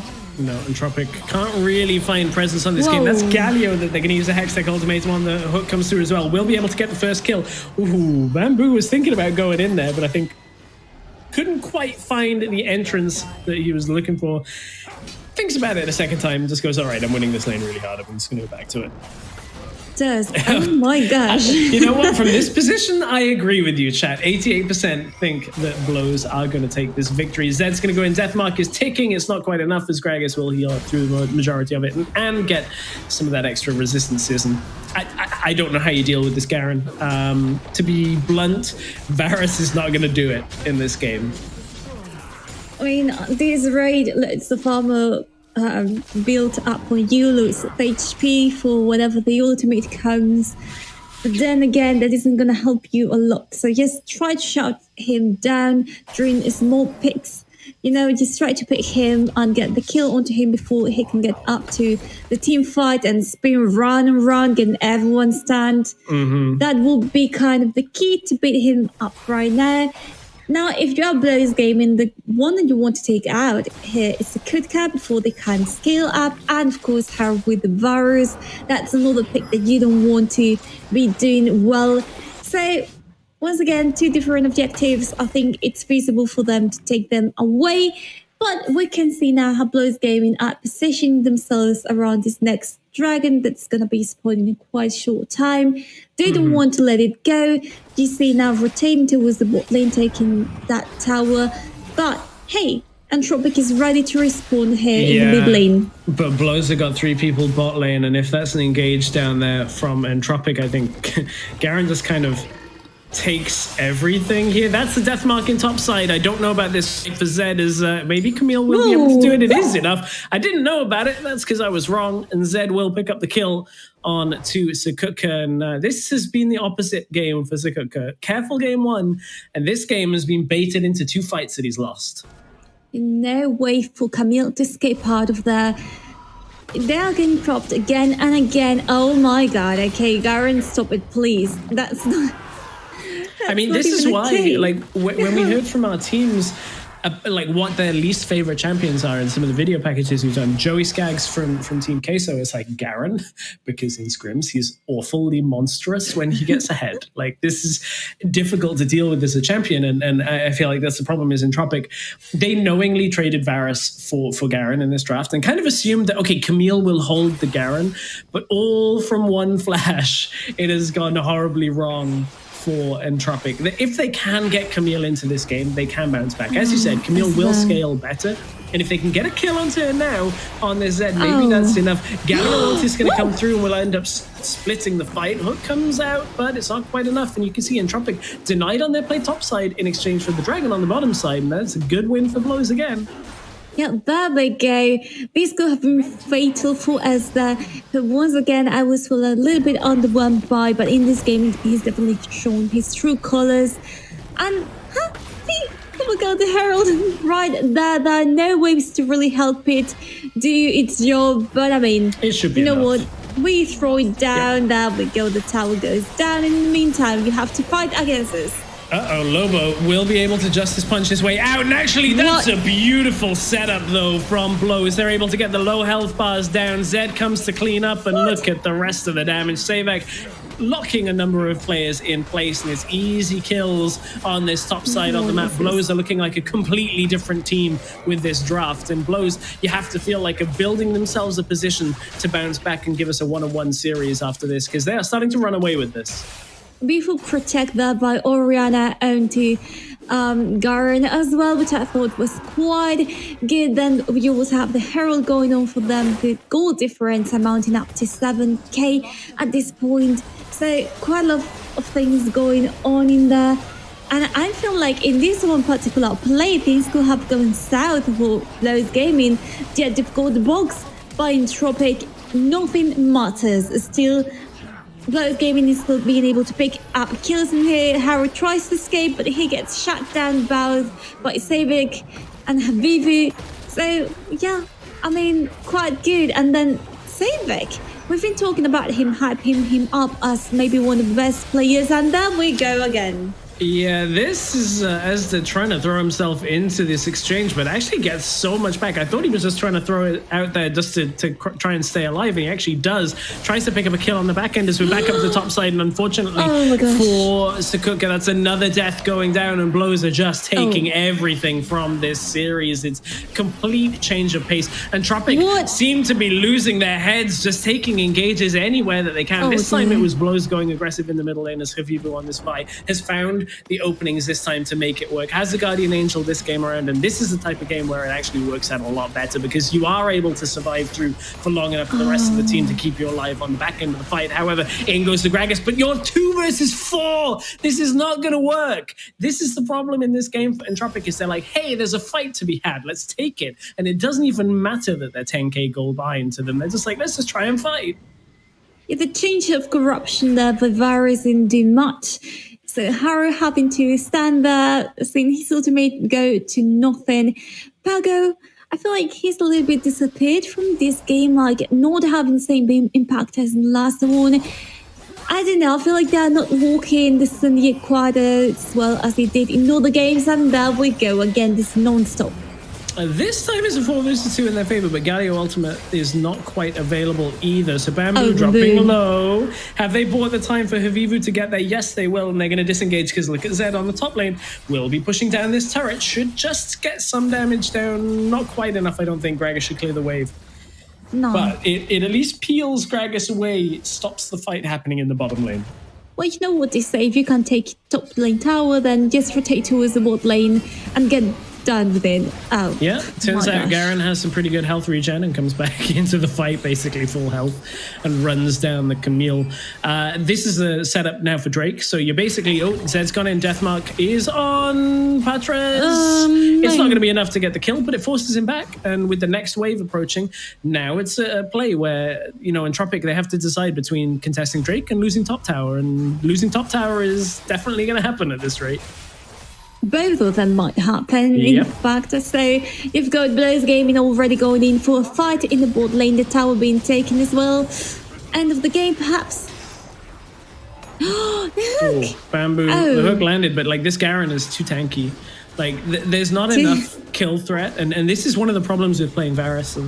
This is going to happen most games in solo queue, unfortunately. When you have tanks and bruisers on the enemy team, if you fall behind as Varus, the game is basically done. It takes an exceptional performance to turn it back around, because Varus doesn't have the armor penetration to eat through the majority of these tanky stats, and he's great against squishy champions, great in the early game, but if you get outscaled, you're going to end up losing, and forces a flash out from Blows as Lobo backs away. Turret does go in favor of Entropic, but look, it's 10,000 gold down right for them at this point in time, and they're going to lose mid tower eventually. It's also the first tower for them, whereas Blows Gaming already has 4 towers, 14 kills if that wasn't enough. Now it's time to plan the next move. It's either the Elder or the Baron. Many things at stake. Blows needs to take one of these in order to keep being alive in the competition. But the question is which one they will go for first. The Baron seems to be quite, quite tempting, if you ask me. It's just up there for the picking. They could get it done quite quickly, quite fast. But now there's always the risk of getting outsold by Gragas. So we'll have to wait and see what happens. So, yeah. In my opinion, the way that you play this is Zed pushes a bottom lane as they were trying to do. And as soon as two people commit to Zed, you start the Baron. And if they back away and contest the Baron, Zed takes the bot tower. And it's just a game of balancing between Baron and bot tower, Baron and bot tower. And as soon as you see people overcommit to one side, that gives you the understanding of which objective to get. And you can see, like, Sukuka is going to try and focus, and they overcommit into the jungle and kill a Varus, and now you go to the Baron. Yeah, now you've got the answer you were looking for. Right there. No need for Zed to be even pushing bot lane. Entropic are going to sack Baron and just go for bot tower. I mean, that's nice for some gold now, but this doesn't trade out evenly in any capacity. There we go. The Baron going over to Blows Gaming. But Ezra is here around the area. Nedrick will be in trouble. The minions have the buff of the Baron, so they're not going to be able to push anymore. And if you look at it, 4 towers in comparison to the 2 that Entropic is holding on to right now, there you go. This was a quite interesting team fight. Well, team fight. Actually, Varus was just out there for the kill, and he got killed. So yeah, I mean, it's good vision control from Blows on the top side. Forcing Varus to use the piercing arrow to try and get vision means that as soon as he starts doing that, you see where he is and you ult him. Goodbye. And end up taking down 2 people committing to the bot side, though, for Entropic, as they're going to try and kill Bamboo. This is a very tanky Garen, who is just going to soak up time, will get the Sterix pop from it, and will eventually die. He does manage to kind of dodge out some of that as Galio is going to come in. 3 members are going to push for the Baron buff in the middle lane, though, so now it's all kind of about Lobo taking up time. Those Baron minions are probably going to kill Sukuka at this rate if he stays to fight, but it's about slowing down Blows. The team are going to get slowed in the middle lane, though, as that's the kill going down onto Thresh. They will be able to take mid inhibitor and top inhibitor as well. The engage from Havivu is going to pick up the kill on Taharu, and Varus playing into Vi is not a fun matchup. And I think this might just be it, with the minions pushing through. Double wave of super minions are going to be pushing through as Blows will be able to even up the series 1-1 against Entropic. And that was a much better game from Blows Gaming. That's the Blows that you were expecting to see, right, Carmeline? Well, you're about to call me Sukuka. Well, no, I was about to call you Camille, but yeah. But I'm stuck in the game on Sukuka's performance, where I'm like, Sukuka's Camille, not as good as Sukuka's Aurelia. Let's say I think the game was quite interesting. I don't know. I was trying to put on a French accent. It didn't work out. So, I mean, this was quite better for Blows Gaming. Still quite a few things to polish, stress. I feel like the vibe gameplay was quite good coming from Habibu. He's one of the shining players for this roster that I wasn't expecting to, take a step forward. Levo still has things to improve, but for now, I think we're going to give them the benefit of the doubt and see what happens in the third game. I mean, it was a much better game from Blows in the sense of, like, once that first kill went over to Garen in the top lane, suddenly Garen just becomes unkillable, then gets 2 more kills, or sorry, it wasn't Garen that gets the kill, but, he ends up with 3 kills, unkillable at that point. And then really good performance with them putting the Zed in the bottom lane, using the engage to kind of shut down Sukuka's Camille a few times in this game. And from there, just recognizing, okay, all we've got to do is pick Varus. And if we pick off the Varus, we're able to take these fights every single time. So Blows a lot more composed, but I like it that they were able to go aggressive this time. They had that front line to protect them. When they go in with the Vi, the Galio's there, the Garen's there, can keep Vi safe. Here is the damage done by each of the members, falling quite a little bit behind from team of Entropic there. And if you look at the scoreboards, look at the atomization as well. I think Ezra was perfectly prepared for this with the Edge of the Night. The Black Cleaver as well, and the 2-1-8. This was more of a team effort.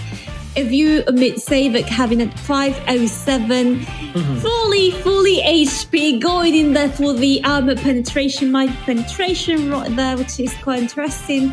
And then again, I never think anything of this damage dealing by... What I think is this is what happens when Varus plays into Vi and is losing. 9,000 damage from Varus.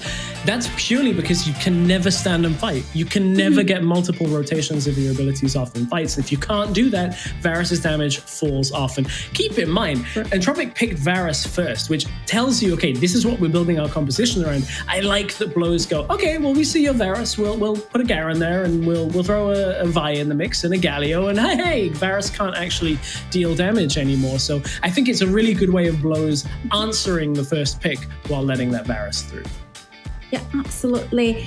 Now, for next game, I'm expecting... So last week when I talked to them, to Bamboo and Zavek, they told me a few things that I said I wouldn't reveal unless it happened. No spoilers. No spoilers, also because I think they were kind of trolling me. So I'm just keeping it. But, they mentioned a few picks that could be taking place. Okay, well, we'll keep those secret for now. I want to look at the play of the game and see where this goes wrong. There's a couple it could have been, but we'll see the play of the game in favor of Blows. It'll be the one that you didn't mention. I know, exactly. It's the top lane dive. One was good because, again, as we talked about earlier, it seemed like things were going in Blows in Serena Tropic's favor. And then suddenly it turns around, Harry tries to escape, nothing else is happening here. It's just... Yeah, I mean, Entropic at this point, they're like, okay, we can't really stabilize on the game. And they kind of lose their head in that play, like diving under a tower, no wave, not having vision of the enemy team at all, and just going like, let's just 4-man dive topside against the Galio. Not really what you're looking for in that kind of exchange, but we'll see. Entropic's first game was so clean and their second game was so not clean that I'm like, which Entropic is the real Entropic that we're going to see? We'll find out in game number 3 because Entropic and Blows are both playing now with their tournament lives on the line. One more game separates one of these teams from round 2 of the lower bracket and going home. We'll find out which team stays in just a couple of minutes.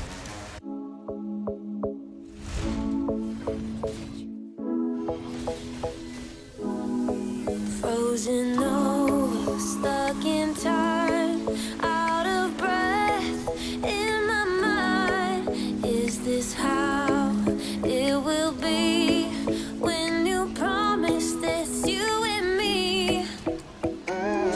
Could it be us? Could it be us till forever? Till forever, forever us? Could it be us? Could it be us till forever?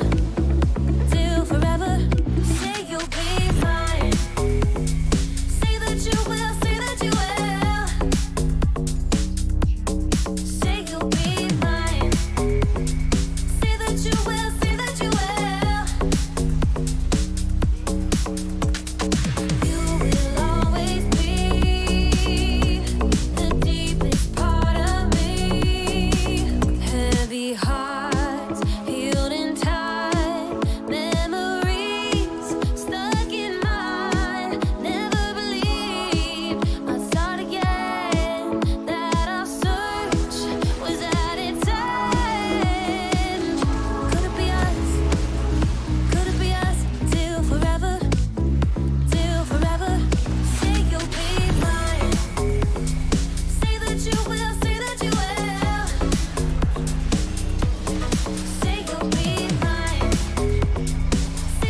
It's not just coming, it's here. It's the Wild Rift EMEA Championships. We're in the lower bracket, round 1. It is 1 game left between Blows Gaming and Entropic, and that was a much more convincing game from Blows. Carmine, that was what we were expecting, right? That's why you predicted Blows. No, I didn't predict them because of that. I predicted them because I was Spanish. I honestly, like, they've been making top 4 of Liga Salvaje, so not that I had a lot of baseline predictions of, I say, like, yeah, they are the best team. But you know what? I've known the players. I know how they play. I've got full trust in them. Well, when they pick up the wins, that's when you're like, yeah, this is why I voted for them. It allows you to build up your predictions sure. for the future. You're like, no, I've totally got the secret info that you've talked about with you mentioned some secret strats that we might have. Some not so secret strats. Stuart's been keeping his eye on this series. I want to hear from Stuart on what he thinks heading into game 3 of the series.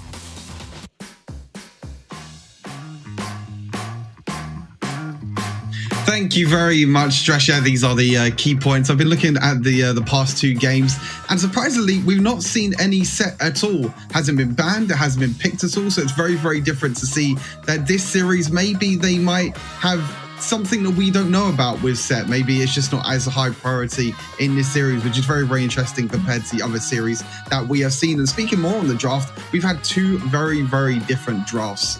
It's been really interesting to see high priority on the likes of Varus. There's been high priority on Thresh as well, and especially support picks for Pogo, especially for Entropic. So it's going to be interesting going into this 3rd series, and hopefully Entropic will be going over back onto the red side because they've put a real high priority on Sekutsa. And speaking of Sekutsa, there's been a lot of focus on the Baron lane, both in draft and out of game.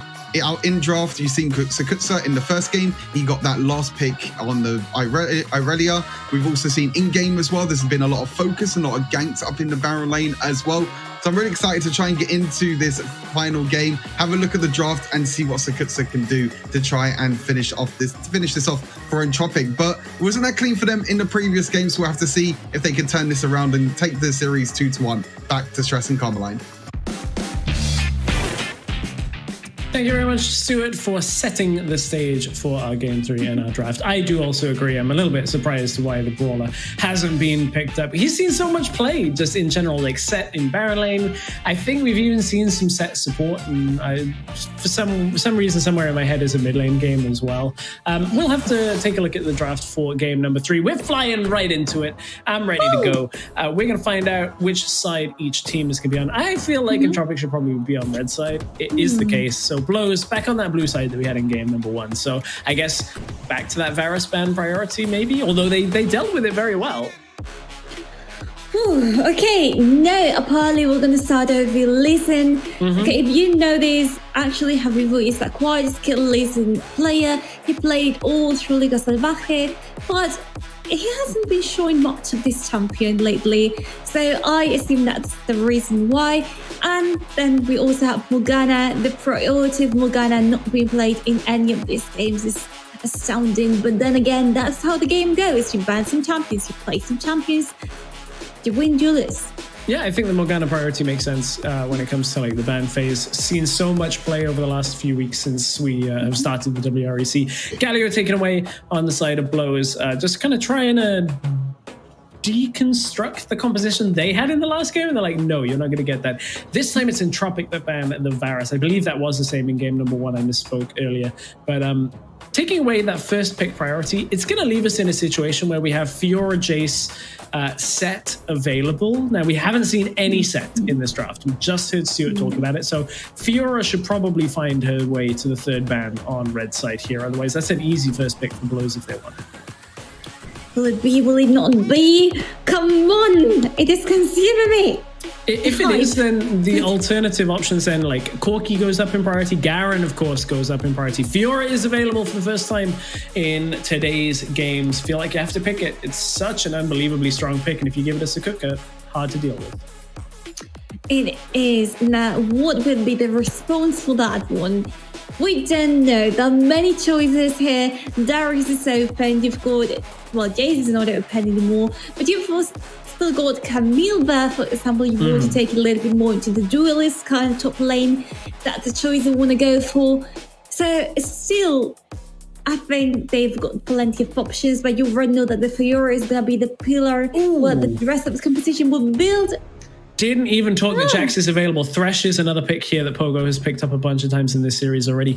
Jax will eventually outscale Fiora in the side lane. Eventually, like late game. So that gives them one priority. That could be jungle, could be top lane. We've seen a lot more jungle recently. The same could be said for Fiora. Can be jungle, can be top lane. Indeed, the Thresh that we're talking about is going to complement the Jax, as you said, as well. And that leaves another option open. You can go for an AP carry, AD carry will usually work best with this champion. So we'll see what they go for.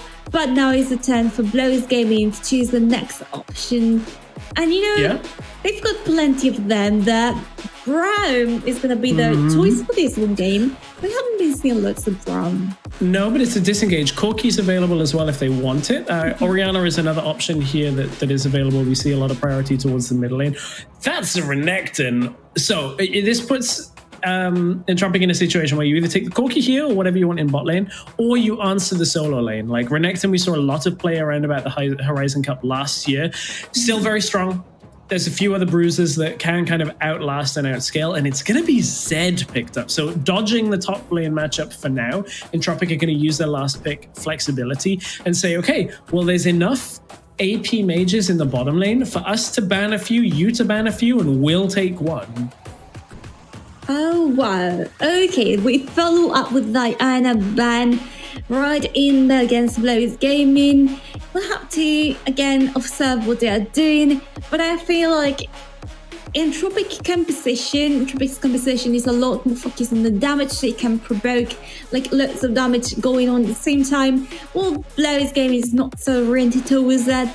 Braggers is going to be the next ban, which I think fits perfectly. Like, that's not going to be able to help you from the Glacial feature from Braum, not going to be helping you from the Dominant by Renekton. So, good choice right here. And last ban from Entropic, going to be going for Ari. Yeah, taking away some of those AP mid laners. Orianna is still available. We've seen Blows play that from that mid lane. Zig's taken away. This leaves us Orianna bot lane if Entropic want it. That also denies another matchup. And I think the Gragas are obviously targeted towards the top side of the map, but it's Corki that is also available. And honestly, Corki's found so many bans that I find it odd that Corki has found his way into the second round of picks in this draft fairly consistently. It has. And also Orianna, once again, gonna be on the road here in the hands of Blows Gaming. And okay, so we potentially could have an Orianna Braum bot lane, which will be quite interesting. The Braum complementing her with the zoning, with the CC, could work quite well in that favor. We just need to see what they end up choosing. Akali, a pick that wasn't appreciated last week, I remember. You guys were like, I don't really like the Akali within this composition. Maybe it could be something better. Do you think this is fitting? Because for me, there's that tanks in the team. You've got Duelist, but the Akali might not have been my first choice. Yeah, I mean, Akali is going to help eat through picks like Jax, like Corki, like Zed before they get too far into the game. Darius is going to be picked up as a bruiser for the top side. That fills in and completes our lineups. It's going to be Jax jungle for Entropic as expected, with Zed in the mid lane, Corki as their bot lane carry. For Blows, likely Fiora jungle with Renekton top side and the Akali in middle lane into Zed. So kind of snowball heavy on the side of Blows. Like if they get a lead with this Renekton, with this Fiora, with this Akali, like they can run away with the game quite quickly. Whereas for Entropic, Jax is always a threat in the late game. Like with the side lane push, but also then you've got multi-person stun plus the Darius, like plus the Zed. Like the reset potential is there for Entropic. It is. Now, I'm thinking if I'm Tropic, although I want to focus on the team of Blows Gaming, it will be the Fiora for me, the Akali as well. If I'm Blows Gaming, I want to focus a lot of damage on Darius and Zed alike. Want to prevent him from getting bigger and buffier like Darius. The other one, to shut him down from the beginning and help him not get kills, which will be the third. We'll see how that plays out once we're on the Rift. But for now, those are my predictions. That's how I think both teams are going to try and play these win conditions, this shutdown, Zed and Darius, and then you'll be safe. Shut down the Akali, again, to counter the Jax, so if she's dead, she can't do it. Maybe not. We'll see what happens. It's all about execution. And, for blows, I think that they have a few champions that are harder to lock down. Like Fiora is always going to have Riposte. You're going to have the Braum disengage. Akali and Shroud can kind of avoid a lot of damage. So we are onto the Rift for blows versus Entropic. One of these teams will advance to next week's games. One of them will be done in the open bracket. They will have to go home and wait for the last chance qualifiers in a number of weeks' time. Double support lane up in top side. There's a ward out, so Braum's Winter's Bite is going to be enough just to force back Pogo and get a start on this game. A little bit slower of a start, thankfully. No early contests. That's all good with me. Yeah, it's good with me as well. I mean, I like action-packed games, but if you done that from the beginning, I'm not gonna blame you. This is the last game of the series, whether it goes in Blood Gaming or in Entropic's favor, and you don't want to rush it. Like, that's one of the keys here. You want to play it really carefully. Any mistakes can cause you being on this tournament for any longer or not. They can send you home. So be careful with that one. Try to plan things ahead very carefully. And now if you look a little bit of a look at both jungles, you can see how Nedro is doing another thing that I'm going to tell you about later, because they wanted to go for Patras here.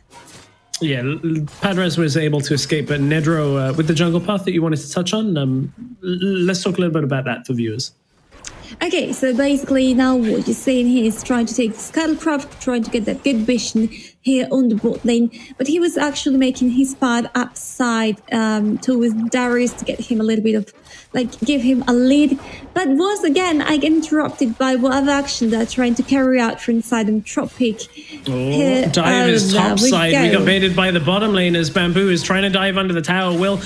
That's not quite enough to get Sukuka. Good flash out from the Riposte follow-up, but it's not quite enough to stay alive. It looked like the tick from Red Buff was enough for Havivu to pick up that first kill for first blood. Fiora starting to get that ball rolling very early on. Almost brilliantly played by Sukuka.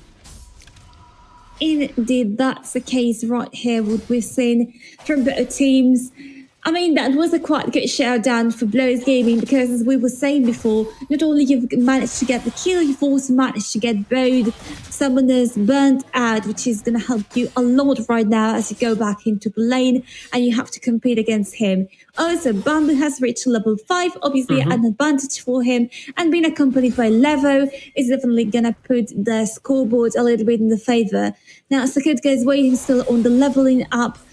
Try to get it, try to take the best out of this. Try to stay safe under the turret. Do not risk it a lot, because otherwise you might get killed the second time. Yeah, level 5 hits for Darius as well. Double apprehend, trying to lock them down under the turret, but that hook doesn't quite land. It was on the minion. Jax looking potentially for a counter-strike multi-person stun. If they can follow this up, Darius gets the first kill. Didn't even use his ultimate. And this time, Havivu is the one found respawning after that top lane engage. Yeah, also because there were 3 champions, one of them is Squishy, versus a Jax, a Thresh, and Darius, which are known to be kind of tanky, kind of bruisers. So, of course, they're going to be performing better than the others that they were facing at this point in time. But, okay, we still got time to reset, time to get the vision going on there for the Herald. This could be, a gentleman's pact in which one goes for each objectives, but it doesn't seem to be the case, I think.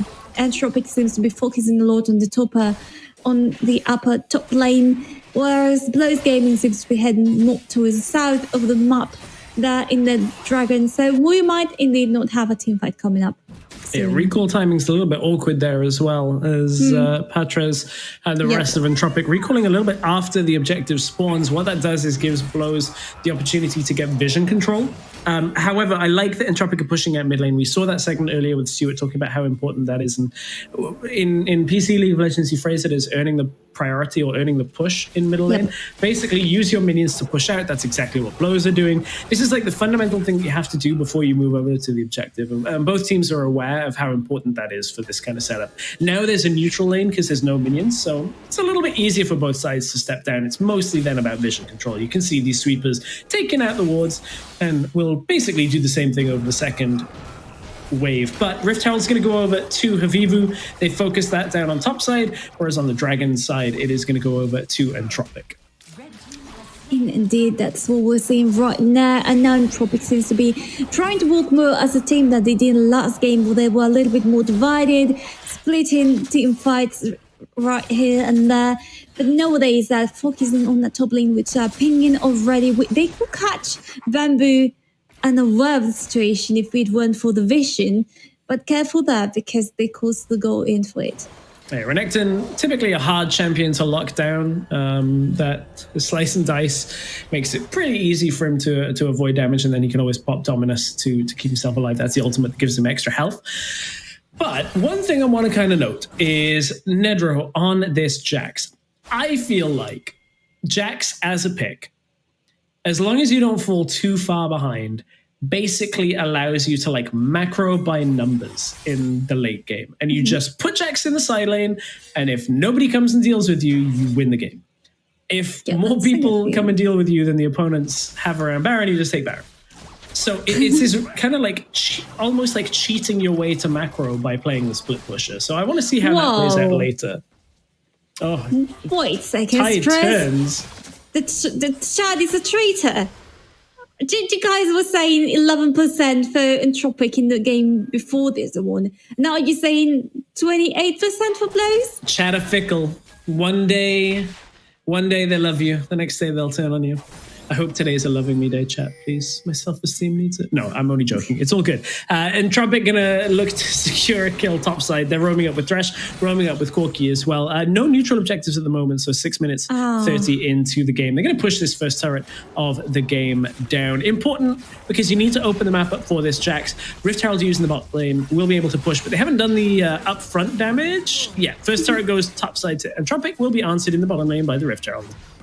I was asking, where's the Rift Herald? Couldn't see it. But now I can see it. First tower for them as well. Oh, why? Sakuko forced to use his barrier as Bamboo is here. Use that Dominus and the Ignite as well. So some of that survivability for both top laners not going to be available. But both teams will kind of disengage, reset, and get themselves back out on the map. Neutral objectives about a minute and a half away. Yeah, which is the perfect time to get these big kills, you know, that they've been looking for desperately since the beginning of the game. I feel like they're a lot more untamed in this one than we've seen them in other ones. Like, they're definitely going in for different things, approaches in here. Didn't start so aggressively, and then they just turn it around. And then what you can see both teams, you know, getting a little bit of farming experience right in there in the respective lanes and jungle camps to be able to come back stronger. And you can see that already in the difference in the scoreboards. Right now, in favor by like Martin for Blows Gaming, especially there in the mid lane. So we will see how that plays out. For now, in terms of itemization, you can see the things. Oh, you're going to get an engage on the bot side first, though, as Akali. Deathmark is proccing, but it's not enough damage to actually pick up that kill, as Pogo and Patres are going to back themselves away. Nedro is here with Haru, the jungle on bot lane. I love that you mentioned itemization. It's something I want to touch on in just a moment as well, as Entropic not going to be able to dive under this tower. I think there should be a reset before the dragon, about 20 seconds left on that one. I'm going to trigger our co-caster Hell's Devil a moment and say that I actually think of the games you'd see Black Cleaver Corki, this might be a good one. Because you're running like either full AD or mixed damage, with Corki and Jax obviously bringing some magic damage against like two tanks and a bruiser in Fiora, and you got an Essence Reaver. I'm like, I don't hate it, but maybe this is the opportunity to get the armor shred through with the Black Cleaver and the Gatling gun. If I don't have angry tweets from Hells, I swear, after this game, it's not going to be worth it. As Nedro forces a flash out from Bamboo, and now Entropic trying to contest around the Drake. That'll be enough of the Akali jumping back in with her ability 3. And now it's just going to be another handshake on the objectives. This time it's Rift Child going over to Entropic. You have a feel like there are 10 champions per team instead of 5? Because I do. I sometimes feel like that, like more champions than there are actually in the Rift. Oh. Like right now with this team fight exploding. Lantern comes out, gets Nedra out. That's why we've seen Pogo get thrashed 3 times this series. Okay, this was a good try, but what 10 minutes in, just 1 kill per team, 1 tower per team, 1 dragon per team. I feel like both of them are containing themselves, trying not to be too proactive and not too passive in terms of who dictates the game pace. But at the same time, I do feel like someone needs to take a step forward and be like, okay, the game is going to take place and this is how I want it to be, and you'll have to play by my rules. Which so far hasn't happened either because of lack of objectives on the Rift, or because of, for example, Bamboo being able to read quite well where they wanted to go for him and just escaping the situation. Well, at least from my understanding, I feel like the slower this game goes with no major kills, it's better for Nedro, right, on this Jax, because he just gets like scales later and later and later. However, if he does this and kind of overextends, it might be tricky, but Blows recognize they can't go past the river too deep. Otherwise, overcomes the Zed, overcomes the rest of Entropic, and they end up getting caught out. So Jax just needs to find some time to split push. A little bit tricky in the current situation with the towers in the position that they're at, but there's an attempt to engage in mid lane. Pogo's here. Didn't need to use the Lantern yet, but it was available. Okay, so now as we approach the mid-game, we can see how Entropic is been ordered focusing Darius and top lane pushing the wave towards the enemy that's going to distract Rose Gaming for a little bit, like giving a kid a shiny object. But be careful with this Spanish team because they know what they're doing. Rotating now towards the top, towards the bot lane. Oh, is the Kobe caught up in here? Oh no! Very close on that hook, and you can see the confidence now that Nedro is playing with. This is the point where you come out of base when you've got your Trinity Force, when you've got your Blade of the Rune King on Jax. You're like, okay, in a 1v1, I basically kill anyone. Jax is the best duelist in the game. Counter-Strike does so much damage, so much work when it comes to mitigating damage that he just stands there and then hits you with his empowered autos and just goes, okay, I win. So from here on, basically every item that Jax gets makes him stronger and stronger and stronger if he's in an even number fight. The way you fight against it is you have to commit multiple people to kill him, but the later the game goes, the more you have to commit. But the news is that Jax is not... I mean, Jax is in the Rift, indeed. He's taking part in the team fights that haven't been taking place anyways. Yes. But now, 12 minutes in with all objectives already on the Rift in quite a short time, you really need to start taking some kind of action. And this could be a chance for you to do so as Entropic is rotating towards the bot lane and the Herald has been spawned. Yeah, they're going to push down this bot tower, look for more. I think it'll just be the one tower they go from here from Entropic, and then they back away once they've got it. Yep, there's the charge. Is enough. They will disengage from here and look to set up around the dragon. These incremental leads for Entropic is exactly what they want. They want a clean game. Now they're going to go reset, get the package for Corki, and what that does is basically denies a fast attempt at the objective from Blows. I like that Blows tried to force mid lane here a little bit, but it's so high health, like they're never going to get enough damage down. No, I mean, usually when the enemy is taking the other objective and you find no possible way, you do try to push in one of the lanes, whether it is the mid lane or the top lane. But in this case, we didn't have many options. And here we go, the dragon falling for Entropic. Oh, big shockwave. Not enough, but it is going to at least make holding this mid lane tower a little bit tricky. The package was used. I don't think it actually cleared out the minions, but Corki did enough on his own. Fiora's going to push topside. I think that's a smart play here out of Blows to just try and get anything that is going to reduce Jax's ability to impact the game. But there's a massive flay after the Apprehender. Sakuka has found the fight in middle lane. This is exactly what Entropic were looking for as they're able to pick up a number of kills. Well, just the one for now as Bamboo was very low, but it's enough to at least force Blows to reconsider and back themselves away. Okay, that was interesting. Just one kill then out of that team fight going on for Savik. And if we look at another take If we take another look at it, you can see how this all started. You had the wall from Oriana deep in the middle of the enemy team, but they called the Mick, and the come here by Renekton really didn't help the cause. And of course, they ended up getting the kill right in here, allowing them to get about 2.k goal difference for the team of Entropic.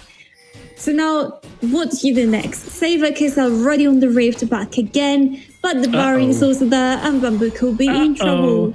Bamboo's about to get bamboozled. This is going to be an easy pick-off, although the rest of blows are coming up. There's the upper hand, will be enough to pick up the kill. It's Thresh that gets it. And one thing that Entropic will have in their arsenal is Jax is an exceptionally fast Baron jungler when it comes to that clear. So Entropic, all they need is like one kill, and they can always threaten Baron. Stress, I'm getting bad that you're a Jax main, could be. I just like watching Jax play. Like, Jax is one of the champions that provides something a little bit different to the game, to somewhat standard play. So I love it when you see a good Jax play. Also, him hitting a tower with his empowered auto abilities, like once it's stacked up, is the most satisfying sound in the game.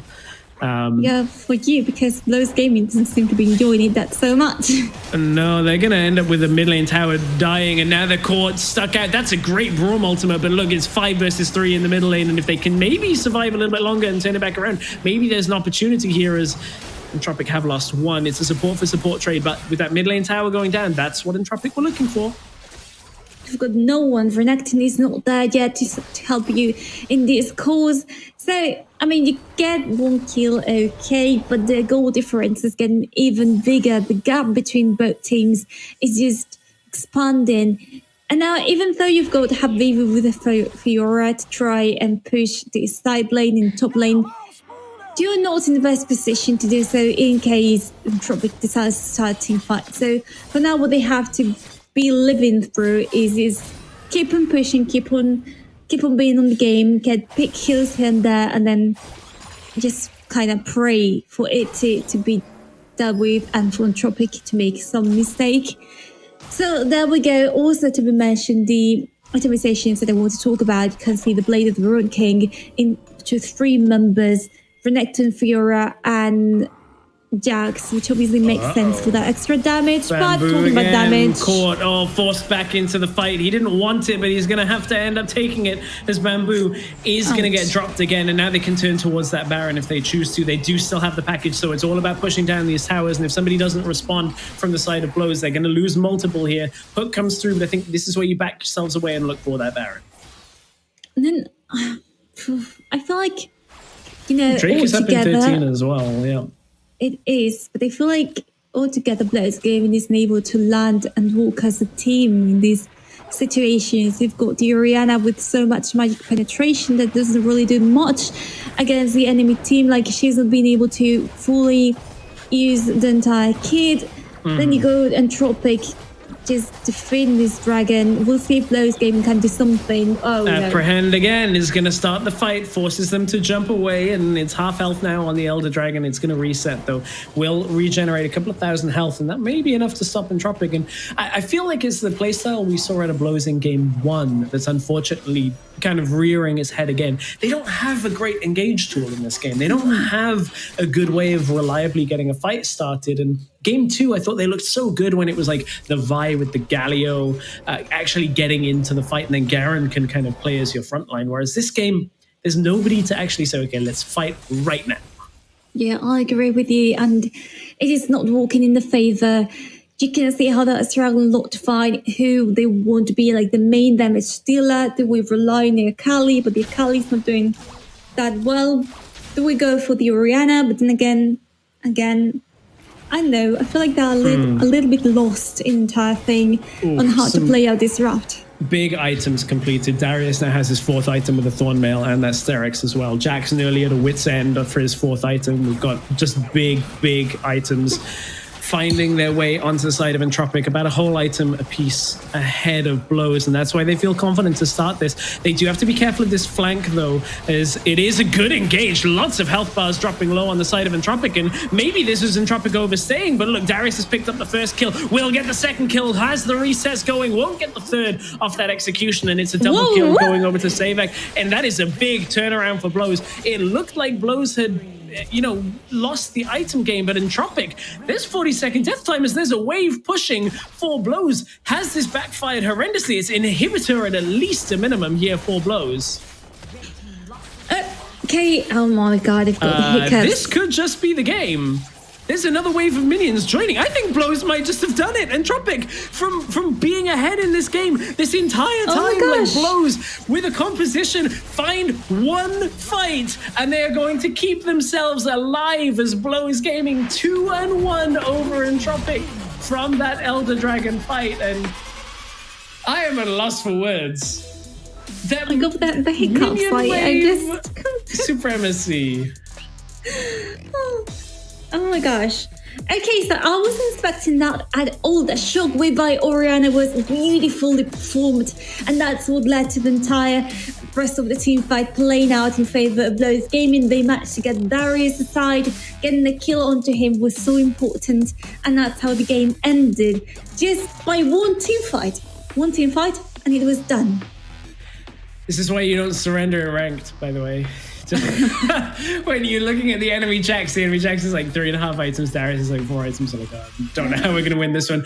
Well, you win one team fight off a great shockwave, and I know which fight's going to be play of the game as we take a look back at this series.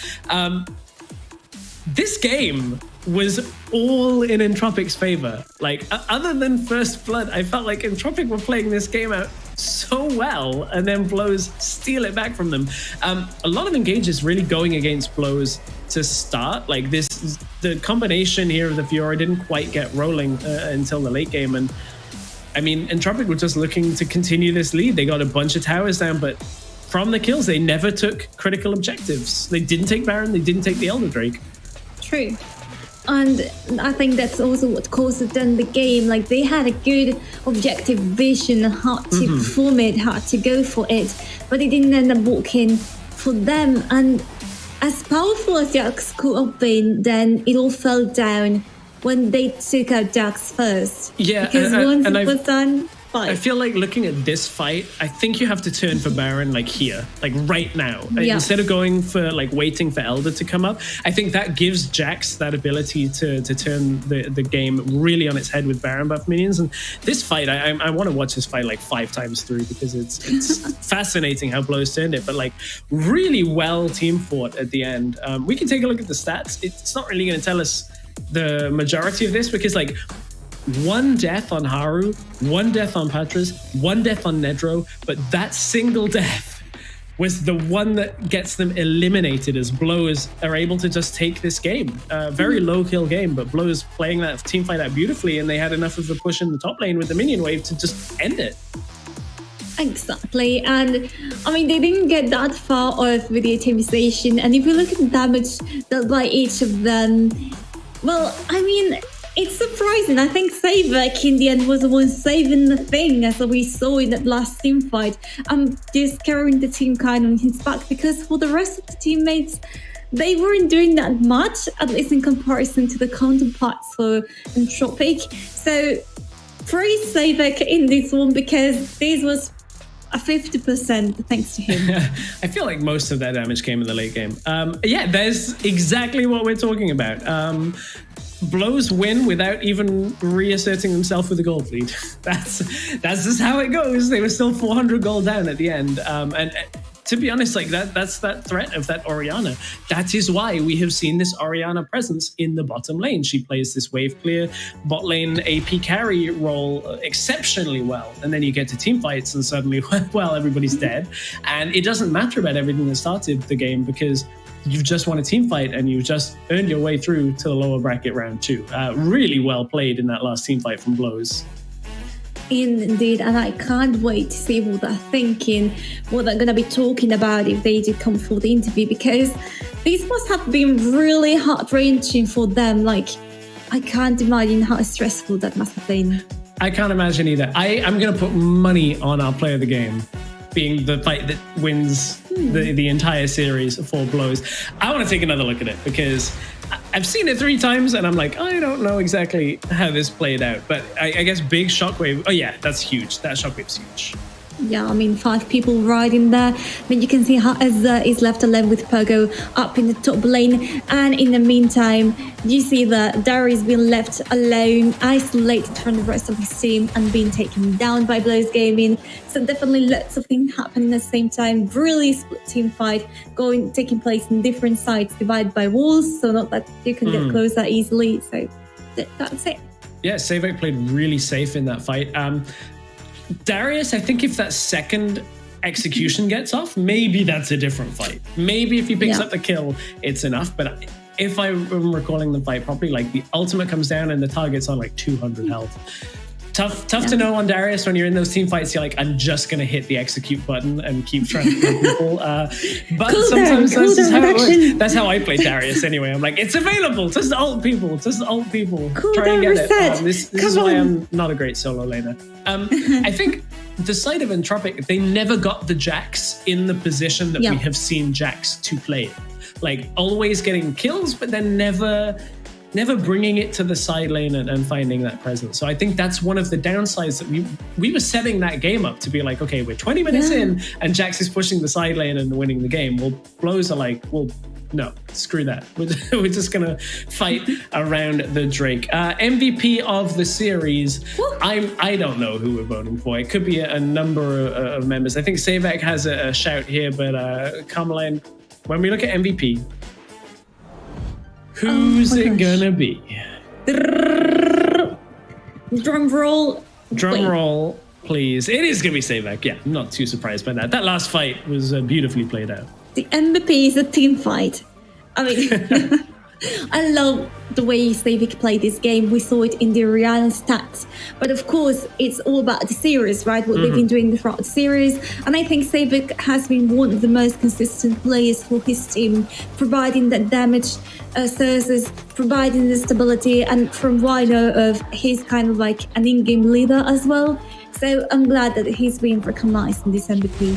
Yeah, I think his second game he went unkilled as well, right? I think it was like 5-0 or something like that on the Orianna. Yeah, watching that fight again, I'm like, Darius ults a 3/4 health Fiora.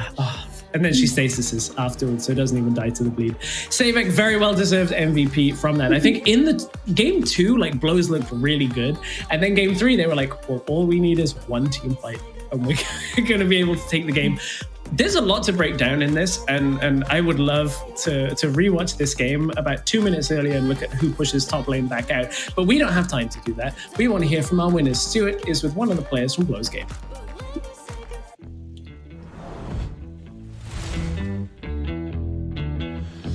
Thank you very much, Stress. I'm indeed joined by Bamboo, who is the Baron laner for Blows Gaming. Bamboo, what a series. How do you and the team feel after that one? We feel, to be honest, happy because we have been training all the week after the stomp we get by Gamelord. So we are happy that the things we are testing and training every day is working out. So I think in overall happy.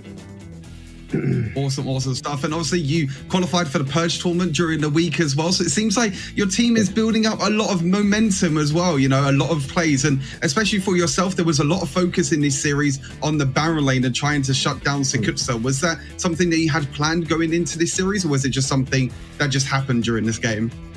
Well, after the same off game we did against Gamelord, we have to like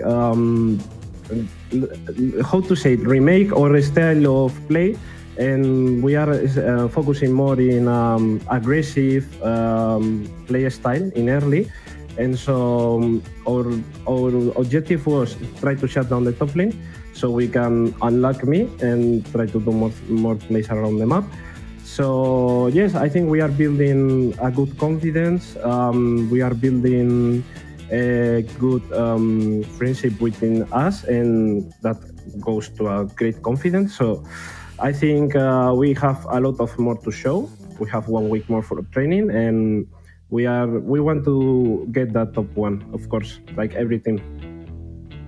Yeah, of course, definitely. I think top 1 and getting to Barcelona is the key. And for yourself as well, how do you compare yourself and your team to like the titans of this tournament, like Game Lord that you mentioned last week, like Team Queso and Rex? Do you feel like you could get up to there and be one of the best?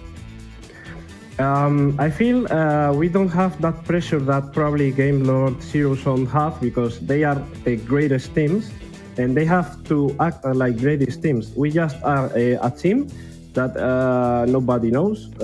We don't have the pressure of being the greatest.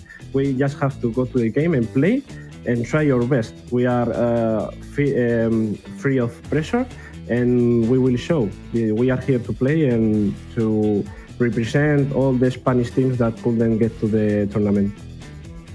Awesome stuff. Bamboo, thank you very much. Congratulations again on this series win. I'm really looking forward to your next game as well. Hope to see you all very soon. Back to Stress and Carmeline. Okay.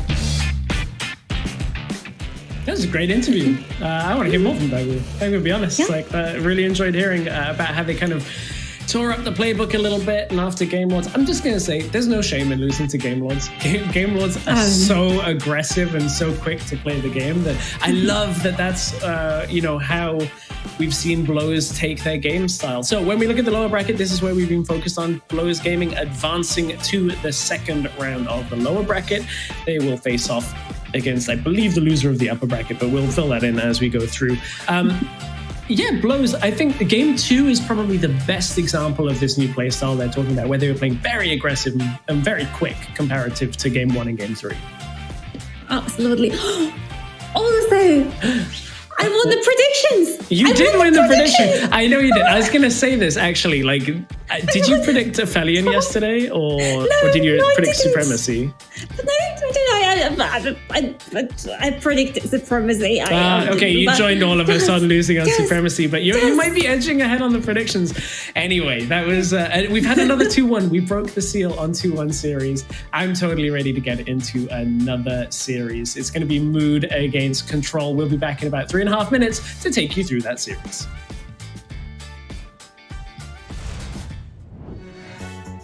$30 around. 5 minutes? Normally I take like 10 minutes, 15 minutes.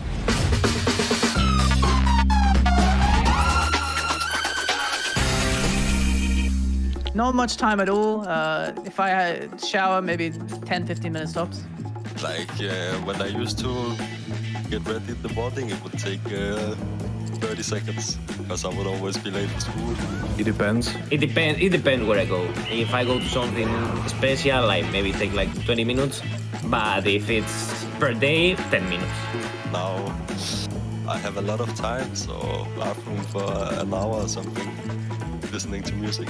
If I have something afterwards, so it can be 5 minutes or it can be half an hour. Around 5 to 10 minutes. I mean, I'm a fast guy. I can do it in like 10 minutes. I got my suit on, I got my glasses, and my hair is like 1 minute. So I'm always ready. I'm fast. I mean, 20 minutes? 20 minutes is already good. I don't do a lot of things. Maybe 20 minutes. If I wouldn't shower, it would not be long, but I always shower in the morning. So I'd say probably on average 20 minutes. So I think 20 minutes. I just put some water on my hair, you know, and that's it. And my face too. About an hour.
night breathes fire.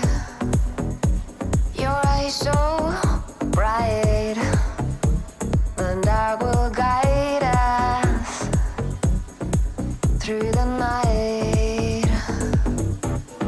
Bye, bye, my love, I'll shine for you in the dark.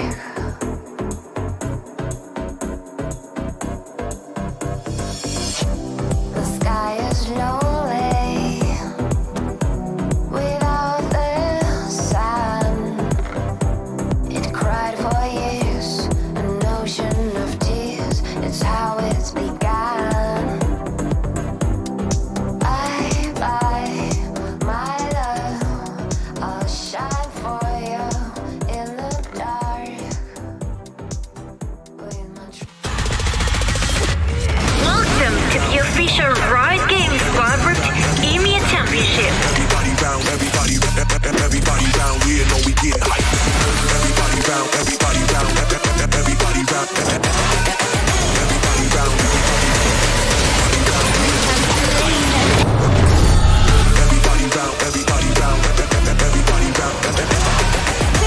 everybody round, everybody round, we know we get hype.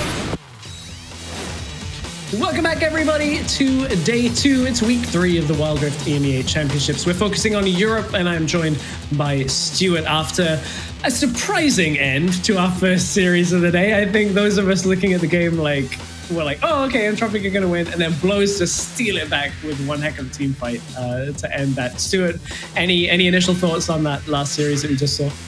What a very, very close series. It feels like it was very slow as well, a very slow series. It wasn't really that action that we like to see from Wild Rift. You know, there was a lot of that, but yeah, it just shows in Wild Rift really that after that 15-minute mark, if you can win a team fight, even if you're down, if you have mini waves pushed into the base, all you need is one team fight win, and that's it. So, you know, it's not like PC League, you have to wait till 30, 45 minutes. All you have to do is wait 15 minutes, win one team fight, and like Blows Gamer did, they took the series. Yeah, they did, and a really impressive team fight in the way that Savek played it out. We're going to switch focus on to our second series of the day, though, and as we do, how to play Garen. Yeah, I mean, it's Beyblade, basically. Exactly that. We saw Garen in our second game of the day in at least the first series. We're going to swap focus over, though, to Mood Gaming against Control, two of the teams that we had expectations of coming into week 1, but unfortunately stumbled and find themselves in the lower bracket. Stuart, you and I are going to delve into these lineups and the game in just a few minutes, but I want to know what Carmeline has as her key points to watch for the second series.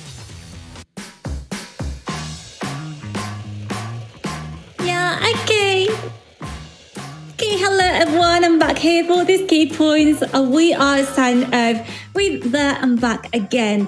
What does that even mean, Carmeline? Are you crazy? No, I'm not crazy. I'm talking about roaming supports. You know, that's the trend this week. Morgana, Braum, Rakan, Gallia, whatever you wanted, they're gonna be roaming. We've seen it in the last series, we'll see it over again.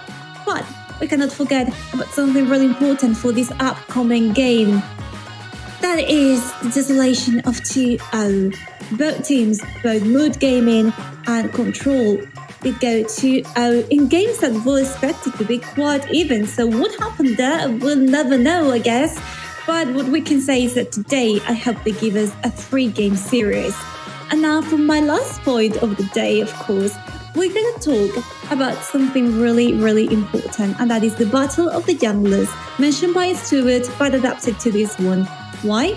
Well, because Ryder, Sito, and Razor used to be junglers. You know, they used to play in the same position. Then Ryder, Sito swapped to mid lane, and now he's playing against his old team, Team Dark. So whatever, Team Dark, sorry, Mood Gaming. So whatever happens there, you never know. But what I'm saying is expect and expect it, because it's the road to redemption. Back to you.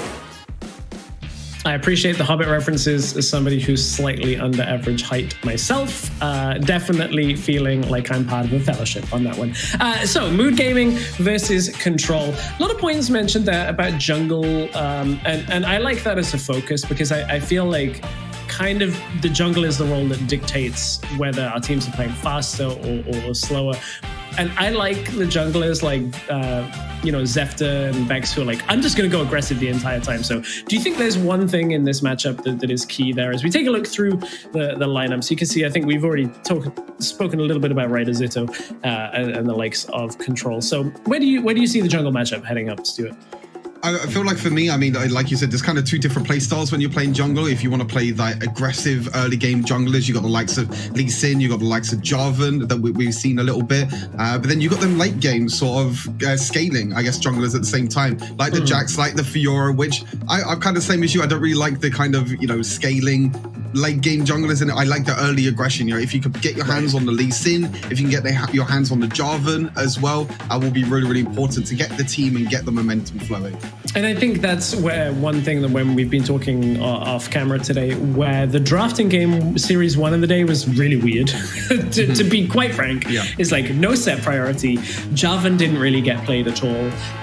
We saw some Kha'Zix, we saw like 2 games of Vi, which she can fit in the meta. Again, I was watching like Brazil last night at 2 a.m. randomly, not able to sleep, and I'm watching games of Brazil playing Vi. So like, I know that you can make it work, but like there's some really consistent picks that did not get played in Series 1, and I'm expecting to see more now as we head into Series 2.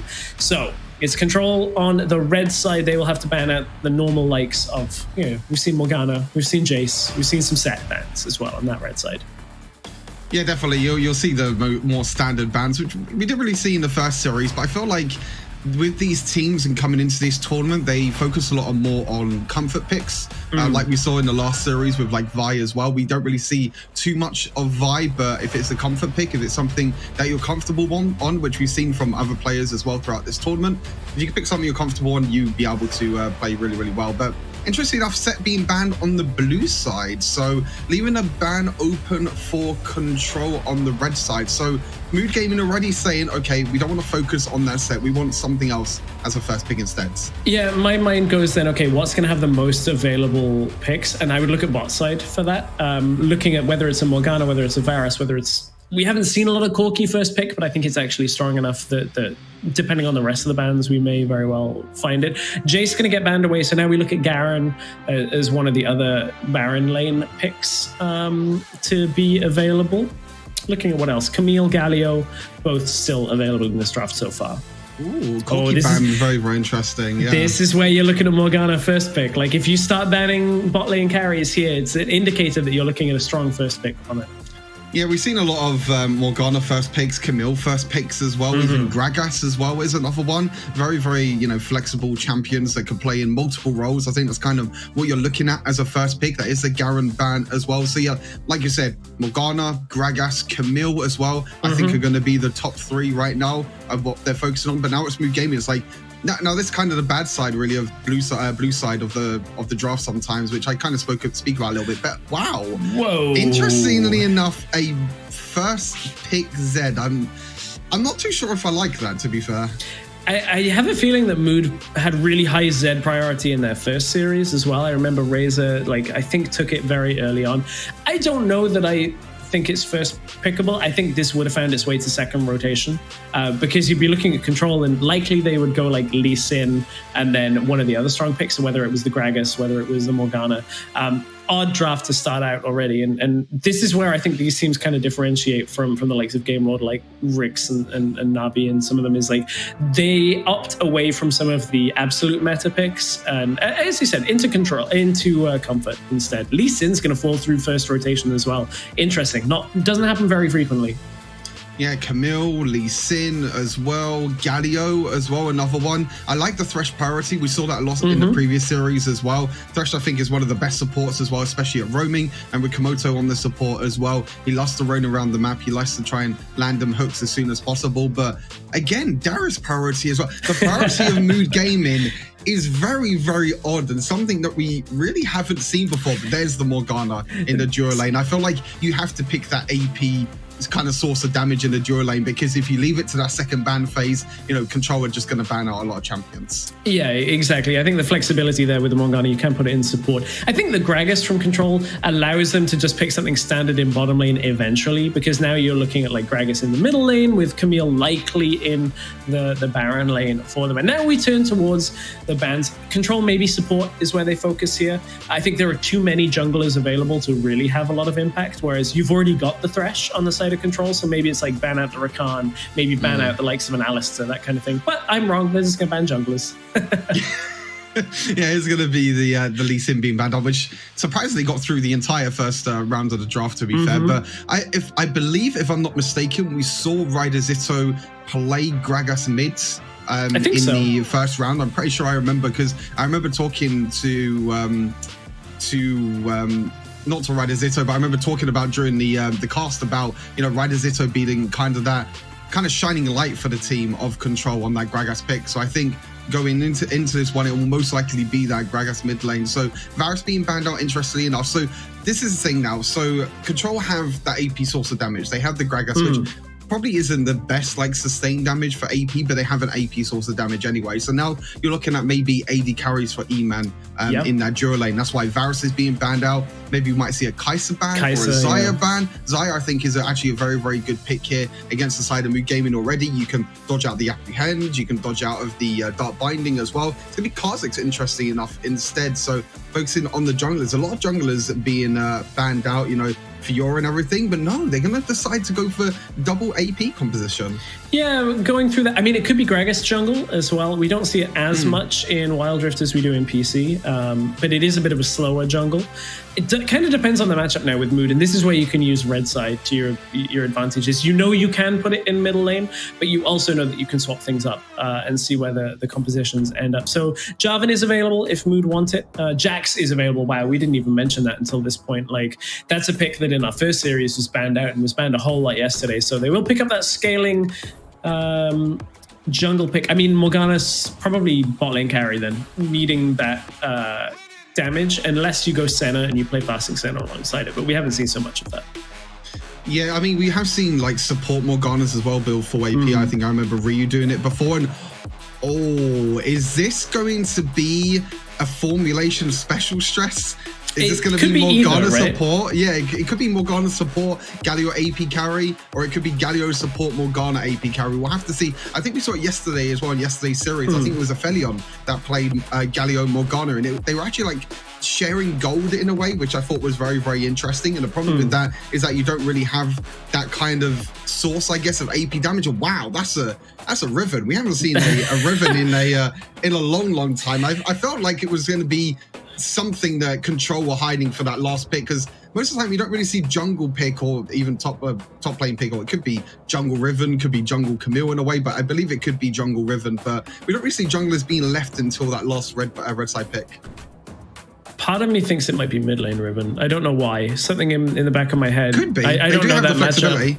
Because at this point, the one thing that I want to bring up is, like, with this Galio pick, if he is able to go anywhere towards building tank, like Darius, Galio, Jax with a Morgana buying a lot of time, is difficult to get damage to stick on them.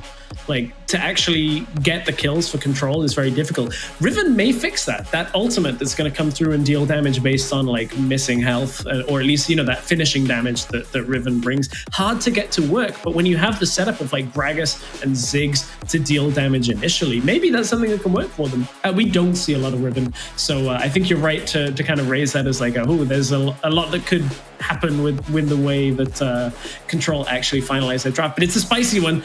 It's another non-standard draft from our team. So I'm looking forward to getting onto the Rift and seeing what Control and Mood Gaming have for us. Yeah, as mentioned, it's more about comfort picks, I feel like, for these two teams. You know, the Zed priority, Riven being picked as well. These are picks that we haven't really seen high priority over the last few weeks. But yeah, again, like you said, you know, really, really excited to get into this series. Hopefully for another close series, but maybe a more explosive series. We'll have to wait as we get into game number one. So it's going to be Morgana on the AP carry and Galio, and then it's going to be Camille mid lane, interesting enough. I was about to say, look over in the top side. I'm like, okay, sure. Oh, no. That is what it is. We've got Assault System, which... Hang on a second. Control are on the blue side. Yeah. It's Control that are on the blue side. Mood are on the red side. I was like, that's not... that's not what we saw in draft. Yeah, I'm not... Okay, so take everything we said in draft and flip it. Flip it around. So now we're totally flipping everything around. I'm a little bit confused now. My brain is kind of completely gone wild at the moment. Okay, so it's control that focused on the Z priority, which we saw a little bit interesting enough in the previous series, where Ryder Zito does like to play on the Z, and then it's control instead that are the ones going for this Morgana Galio, and it was it was moods that were focusing on the thresh power. Okay, my brain hurts at the moment. Well, let's focus on the game in front of us, as that's a Dark Binding that did land but demonstrated back and forth, and now it's going to be Baloo's moving through to the top side. We're getting those scoreboards swapped around for everybody so we can keep track of it. There's a body slam up into the top lane. Very aggressive starts this as Jash does get flashed on with the Riven. Blood goes over to Mood Gaming topside. Yeah, the slow push for Riven in the top side and great rotations as well by Baloozy, being able to rotate onto the top side and being able to take up that first blood. I think it's pretty easy when you're a tower dive like that as well, but Jash as well has lost so much gold already up in his Baron lane. You can see the slow push already. There was loads of minions, so it makes it really easy to tower dive early on. Halil flashing away and then flashing back in as well. Dashing away, sorry, and flashing back in. And they're back going into again. The same play as Baloozy is going to get taken out by the tower this time around. It will be traded for the kill. So this time not quite as clean, but this Gragas presence early on. I always think of Gragas as a little bit of a slower jungle, but apparently not. Baloozy is like, I'm just going to go in aggressive the entire time. Razor is going to get death marked on. Didn't actually use a Hextech ultimatum to keep him from jumping back to that shadow. So Razor holds that ultimate, but does survive through the death mark. Yeah, the thing is, they're really shutting down Jash in this Baron lane at the moment. They've just twice now they tried to look for a tower dive, and yeah, I didn't really think of it, to be fair, but it is the Gragas jungle, like you said. It's a bit of a slower jungler than he says what we've seen before. Twice before 3 minutes. Yeah, I feel like he just like he done like a full red side clear, and after he done that full red side clear, he just went straight to top lane. But then meanwhile, it looks like Nerps on the side of control, he was able to steal the blue buff away. So it is a 3 jungle camp start for this Jax. But again, shutting down this Jash, I'm really interested to see the gold at the moment, especially Jash's gold as well, because he lost a lot of minions in the Baron lane. Wow, you can see the predictions by Twitch chat as well. Yeah, it's Mood Gaming, but Gragas is going aggressive. Again. Yeah, they've got the explosive cask available this time around. They're just waiting on it. Don't even use it. They even get the kill to go over to the Ziggs. So this perhaps is looking a little too easy on the top side of the map for Mood Gaming. Very impressive start. I'm saying, wow, look at the gold that Jash has compared to the other top lane. That's already a 1,500 gold lead for Halil in this Baron lane. Yeah, they're really shutting down Jash early on. And honestly, it's really, really well played. You know, if you can focus on the kind of weak side of the map, and if you can get a lane ahead, then that can be a winning scenario. And already, they have a 2,000 or near enough 2,000 gold lead, 4 minutes into the game now. And with these objectives spawn, it is going to be the Mountain Dragon, which will give you a little bit of extra shield. But look, Gragas is again in the Baron lane. Oh, this is dangerous situation as Halil didn't have the Ignite available, so can't get the kill onto Jash, but just throws it out because they know that they're going to get this first tower of the game if they just push down with the two of them. And that'll allow them to set up for Rift Herald. It's traded for a Mountain Drake, but this is already such a good start for Halil. Now 2,000 gold in just the Baron lane advantage. It's absolutely ridiculous. And you can even see as well that even though Baloozy hasn't been able to farm up as much, and Jax did get 3 camps, but Baloozy is still a little bit of ahead in gold. Obviously, it doesn't really mean that much, but that's still a gold lead for the jungler as well. And it just shows that, sometimes, we kind of spoke about it a little bit before draft about these scaling sort of junglers who are not able to have that sort of presence in the early game. And it just shows perfectly in this game. I think this game is a perfect example. Is that Gragas has that early game pressure with the body slam and being able to rotate around the map and has the explosive cast. But Jax is the sort of jungler that kind of wants to farm up a little bit and wants to scale up until the mid and late game. Yeah, and there's so much of that comes from the slow push that you mentioned. I think that perhaps newer viewers and less experienced Wild Rift players might not understand the impact of that, but having the waves stack up against the enemy not only steals experience in the sense of Riven was almost level 4 when they did that tower dive, and Darius was level 2. The damage from minions, the security that allows you, buys the time that you just bring the jungler up and you dive under the tower very quickly. You make it a hit and run and go, and suddenly you get this first kill of the game, and you can follow it up with the second one. Like, so much of that play is based on what Halil did in the laning phase before the dive to make sure the dive was successful. Beluzi again just hovering Halil at the moment. I feel like this is definitely a game plan that Mood Gaming have come into this. They really want to get this Riven ahead, but Beluzi's sitting on a ward day. They don't know this whole time that they're sitting on the ward, so I really want to see what Control are going to be able to do with this vision control, and yeah, they will just be able to Proto Bell take forward this. Already. Nope, not going to be enough from Mellowstar, who is playing under the name Assault System for this game.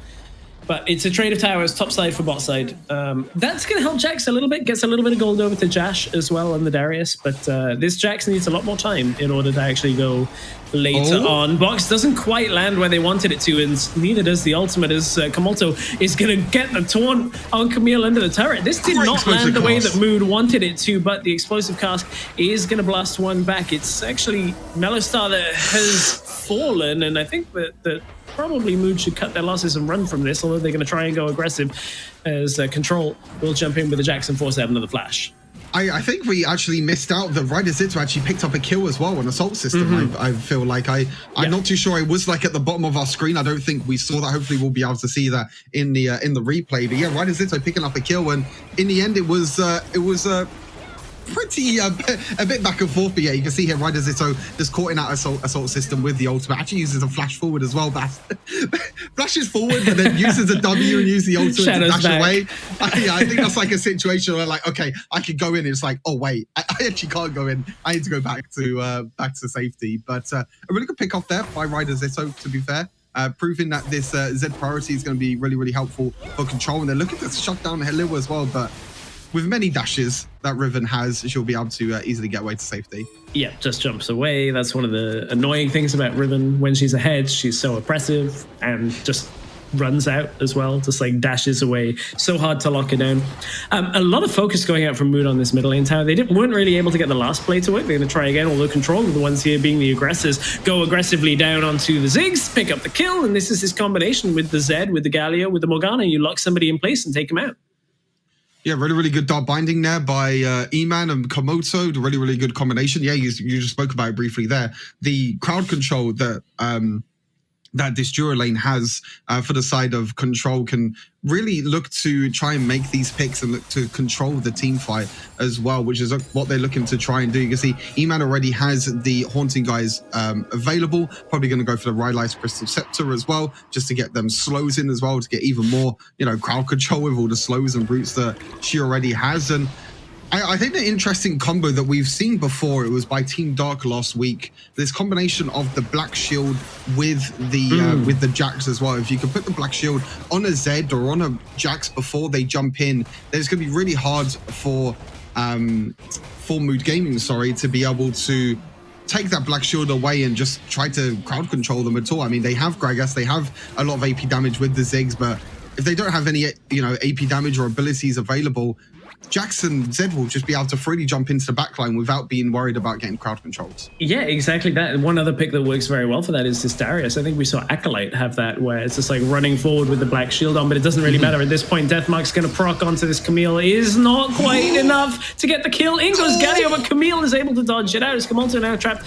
under the tower. Doesn't have aggro for now, but will end up eventually taking it. Has to try and run away. Thresh going to play back away after the Proto Belt. Lands the hook, sets up the kill. Another kill goes over to Balooz, and now Mood have kind of caught what Control were throwing a little bit in the top side, trying to utilize the big wave, but Control now caught out.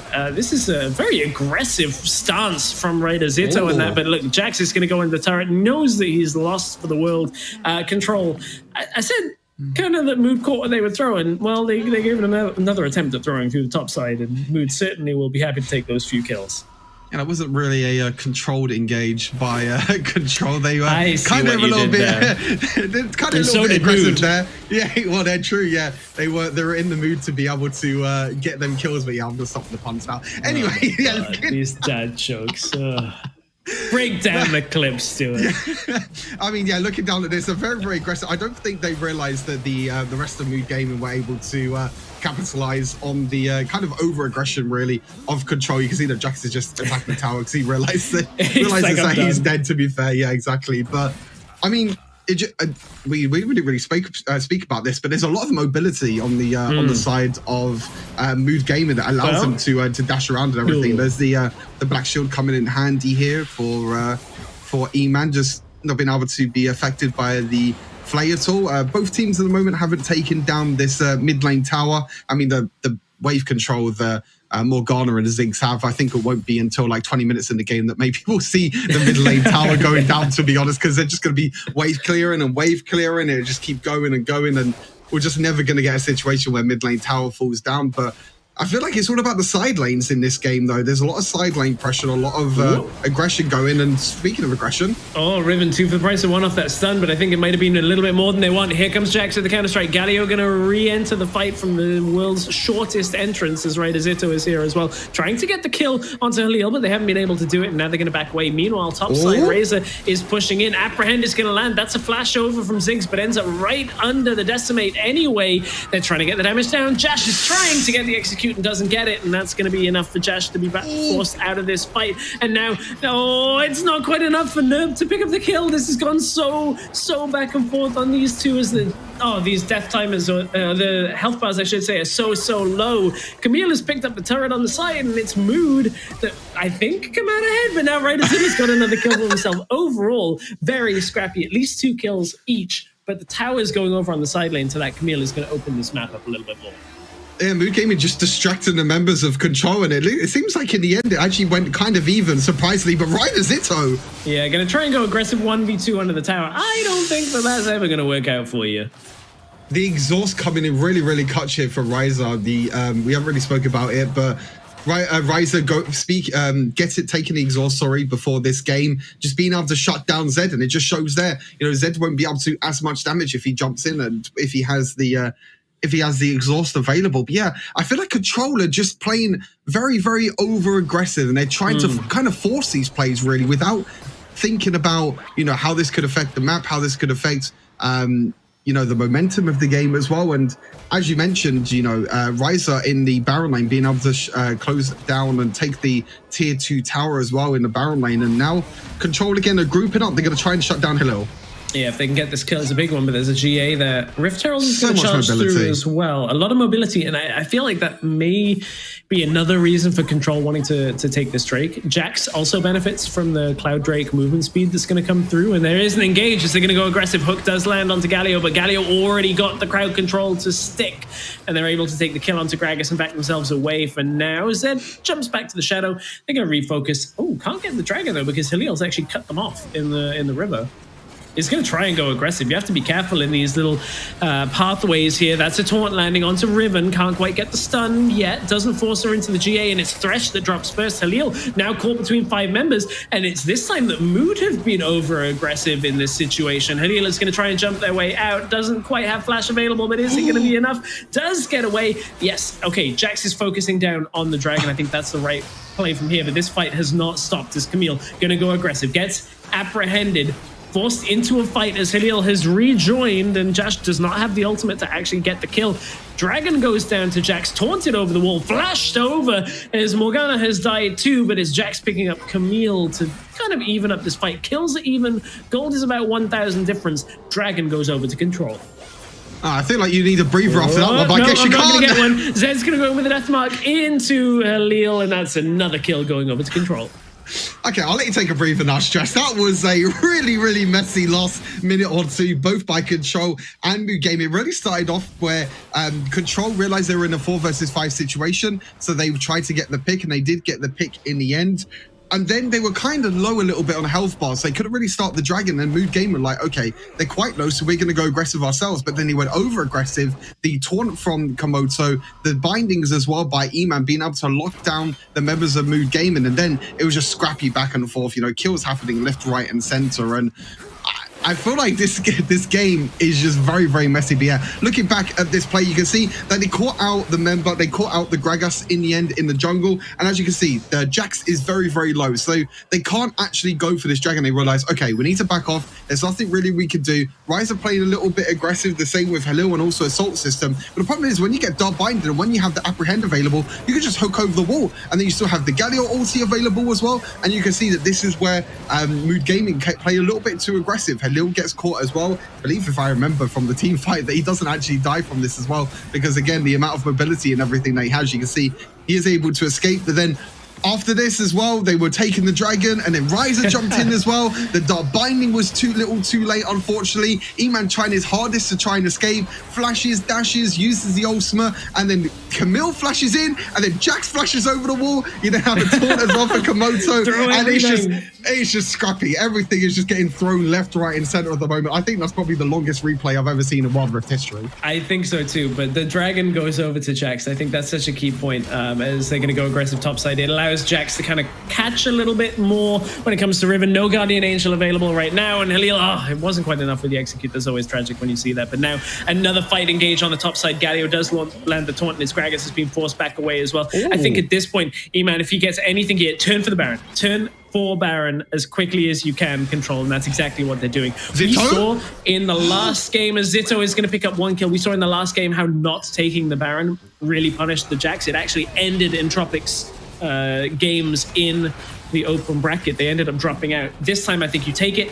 you give Jax all the freedom in the world to push on, and there's no real steal available here. Ziggs would have to land something incredible without an ultimate. Now they've got the Baron, they've got all the presence in the world and control from a rough start. Halil was getting such a lead top lane. Control have reasserted control on the game, and they're actually going to look to get another kill here. Darius gets the execute. Jash turning this game back around for himself.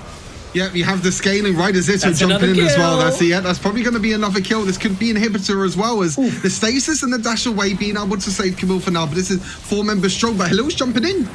Yeah, Halil is going to get Komoto, and don't overextend now, Control. You have yourselves the Baron buff. Yep. That's the game-winning objective that you needed to take.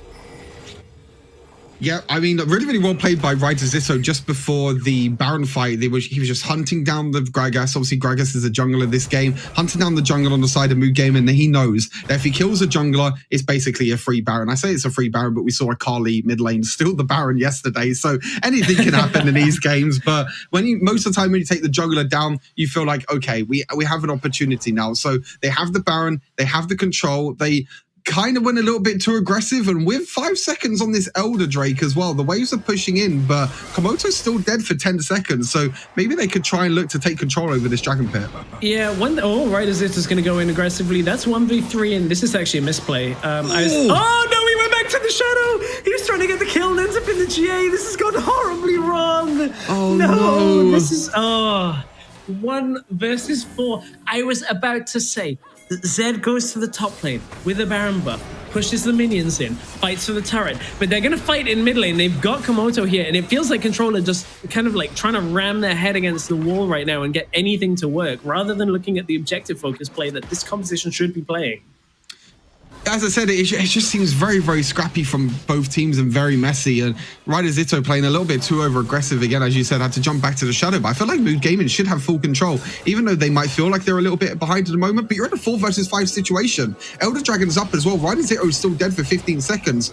But they don't really have any real source of, I guess, engage in a way. I mean, you can look to use the Hextech Ultimatum. You can look towards a hook or something, but Mood Gaming are not going to risk anything. And yeah, I guess they don't want to, they realize they've made a few mistakes before, so they don't want to make another mistake again. And now we're kind of at a stalemate, really. And at this point in the game, you know, I mentioned it before the series as well, kind of about last series. And at this point in the game, one team fight could be the difference between you win and losing. But Control, they're not going to be messing around anymore. They're going to be going for this Elder. Mood have to contest this. They all recalled too far away from the Drake, and now it's half health. They do have a Ziggs ultimate that can really put out the presence. There's a lot of damage comes down to begin this fight, and Control. Dragon's That's going to be 4 members hit by the Ziggs ultimate, and they're trying to force this fight. There's low health bars all the way through Mood's lineup, but look at how they're surviving through. Are they able to just weather the storm? Controller trying to find any kind of fight as Jax has dove into the backline, will take one down, and now it's Assault System getting assaulted through the jungle as 2-0 on on this fight for the Jax, and you're going to duel against the Jax. Camille can do it with these kind of health bars, and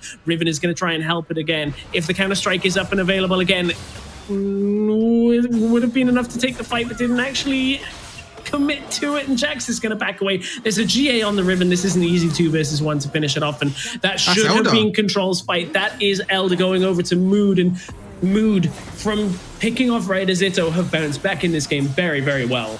Again, it's Control just playing really over-aggressive. They tried to start the Baron and Dragon, and they were like, okay, we're not going to start the Dragon. We're just going to try and force a fight. But they forced it so hard that they were so low. And then you had Camille, you had Riven jumping in onto the backline as well. And there's nothing really that E-Man could have done about double teleport. Yeah, Komoto's going to try and get into triple teleport, actually. They're going to try and just continue this pressure down, but remember that Elder has gone. Ziggs is going to get popped, and now it's basically end the game. Yeah. We'll try and weather whatever you can. Like, Control have to force the Baron and maybe look to play, but there's a giant stack of minions in the bottom wave that's going to have to be dealt with by E-Man first. I don't think Control are fast enough on this. There's still 4 members of Mood available, and top lane's pushed away. Mid lane is pushed away. Bot lane is pushing towards Control as well. Like, they don't have enough map control to actually do this objective. Yeah, like you said, it feels like you have to end the game now, but how do they end the game? How do they do something? Because you lost the Elder Infernal. They're going to try and go for this Baron. This is a very desperate play. Yeah, it's going to be really slow, and it's a very desperate play, but they could just lose and they could just end the game. Yeah, I mean, you're risking a 50-50 here that Gragas body slams over the wall and just looks to seal. That is a fantastic taunt! That is beautiful from the Galio. They bait them in. Baron's gone, and that should be 1-0 on the game for Control. They have a Jax with Baron buff now, a Zed with Baron buff. That was fantastically done by Komoto.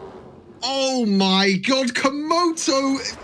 Wow, I mean, what a flash taunt, but again, I feel like it's still a situation. You have to end the game quickly. You have to try and end the game now, because if you don't end the game, it's still Elder Infernal at the end of the day.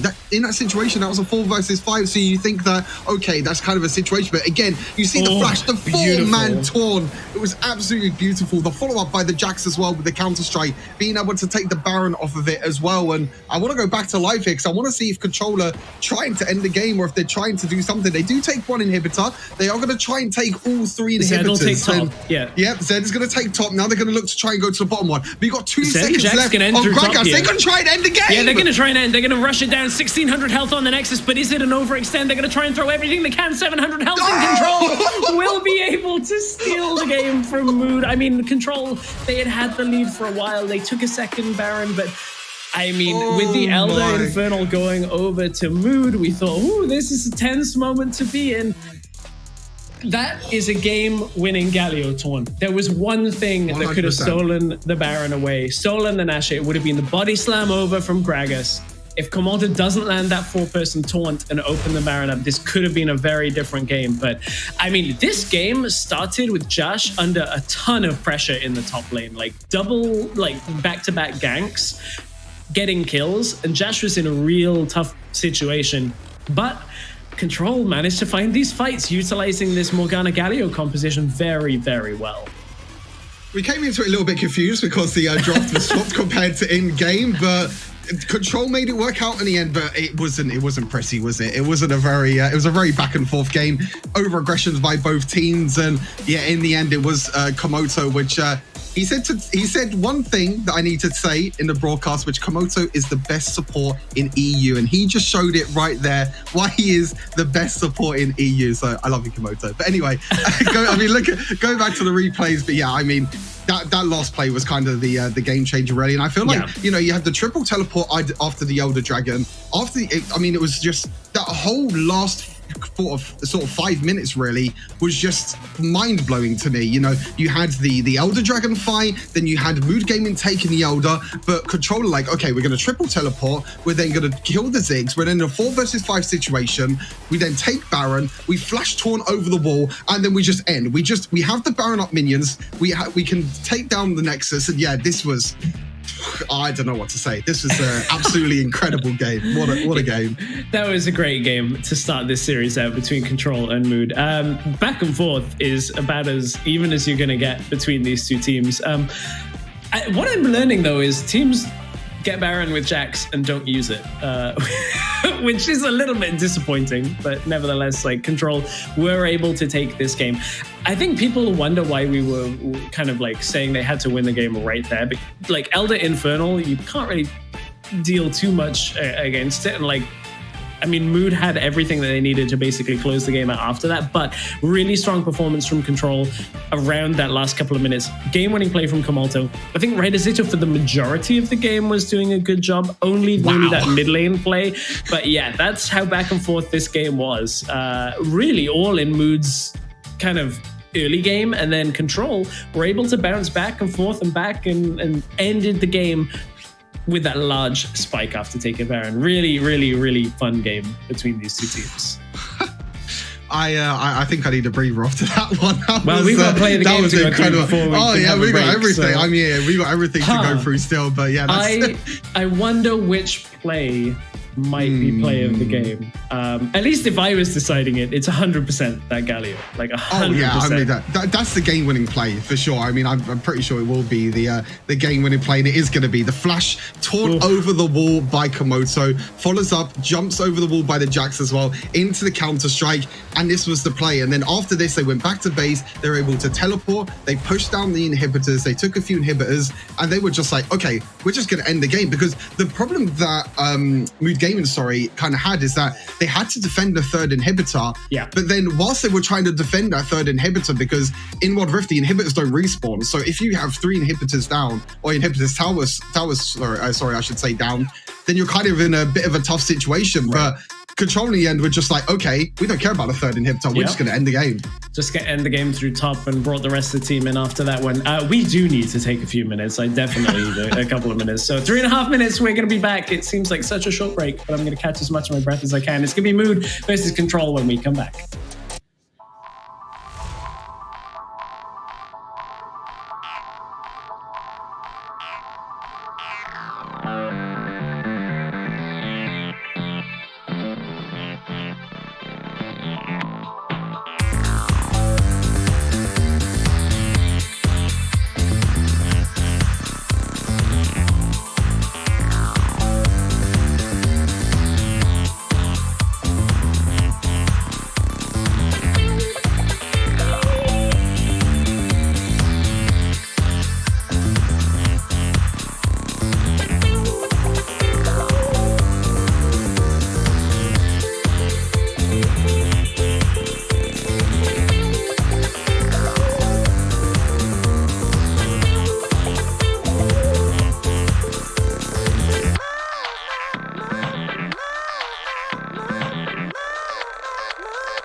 Ready?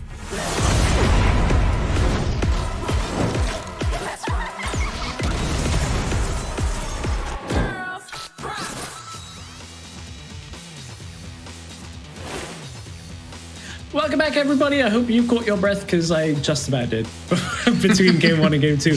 That's one of my favorite games we've had so far in WREC, and just how I nearly swore there. Back to back, crazy that series was. I'm Stress, joined by Stuart for this series between Mood and Control.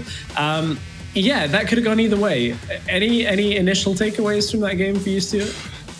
Just a messy back and forth game. There was overextensions, there was misplays, there was elder fights, baron fights, and in the end it came down to the last ditch auto attacks by Control, which got them the victory. And sometimes that's what it is. Sometimes it's the little things that make the big difference. Yeah, certainly. Speaking of little things, we had Hobbit-based key points of the game going into game number 1. Carmeline, do you have any other film or TV-based analogies for us going into our second game between Mood and Control?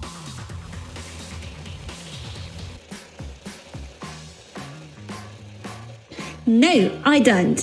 But I do have all the analogies. For example, how Control was out of control in this game. Oh my gosh, what was the beginning of that game?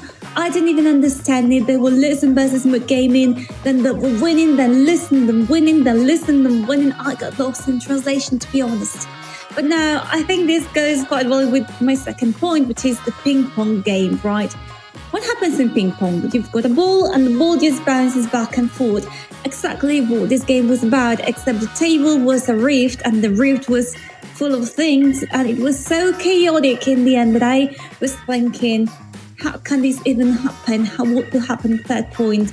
Which is, in the end, which could be the national anthem right now for Mood Gaming. So I'm gonna sing a little bit of that. I tried so hard and got so far, but in the end, it didn't even matter. Back to you guys. Thank you very much, Carmeline. You're joining us again on the X Factor broadcast, where we are searching for Wild Rift's next singing superstar. No, we're actually looking for game number 2 between Mood and Control. I feel like we might have lost control of this broadcast just a little bit as we are going into a crazy series. God. Who will win? Well, everybody in chat thought that Mood were going to take that, if I remember rightly, and like 90% of you were wrong. I predicted Control, I think, for the series, although, again, can't really remember. So far, we're winning, but that is exactly what happens right before somebody comes back and 2-1's the series. Okay, I'm gonna bring everything down, and we're gonna talk about some pretty standard things. Let's talk about draft, because game 1 of this series, we saw Morgana priority, we saw Zed priority. Yeah, I agreed. That is definitely one of the best games. So when we look at priority for coming into game 2, Stuart, any picks that you want to see changed, dropped, picked instead of?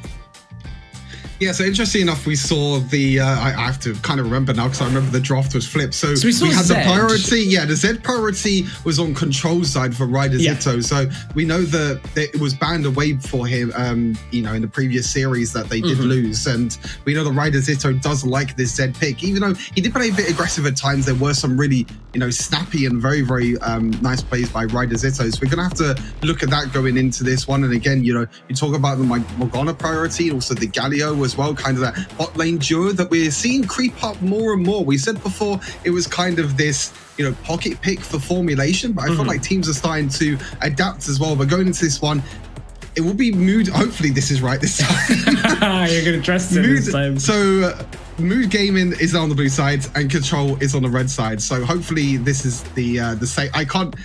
Was Control on? Oh no, Control's on blue side. Okay, so swapped. So they swapped now. Yeah, they swapped now for the second.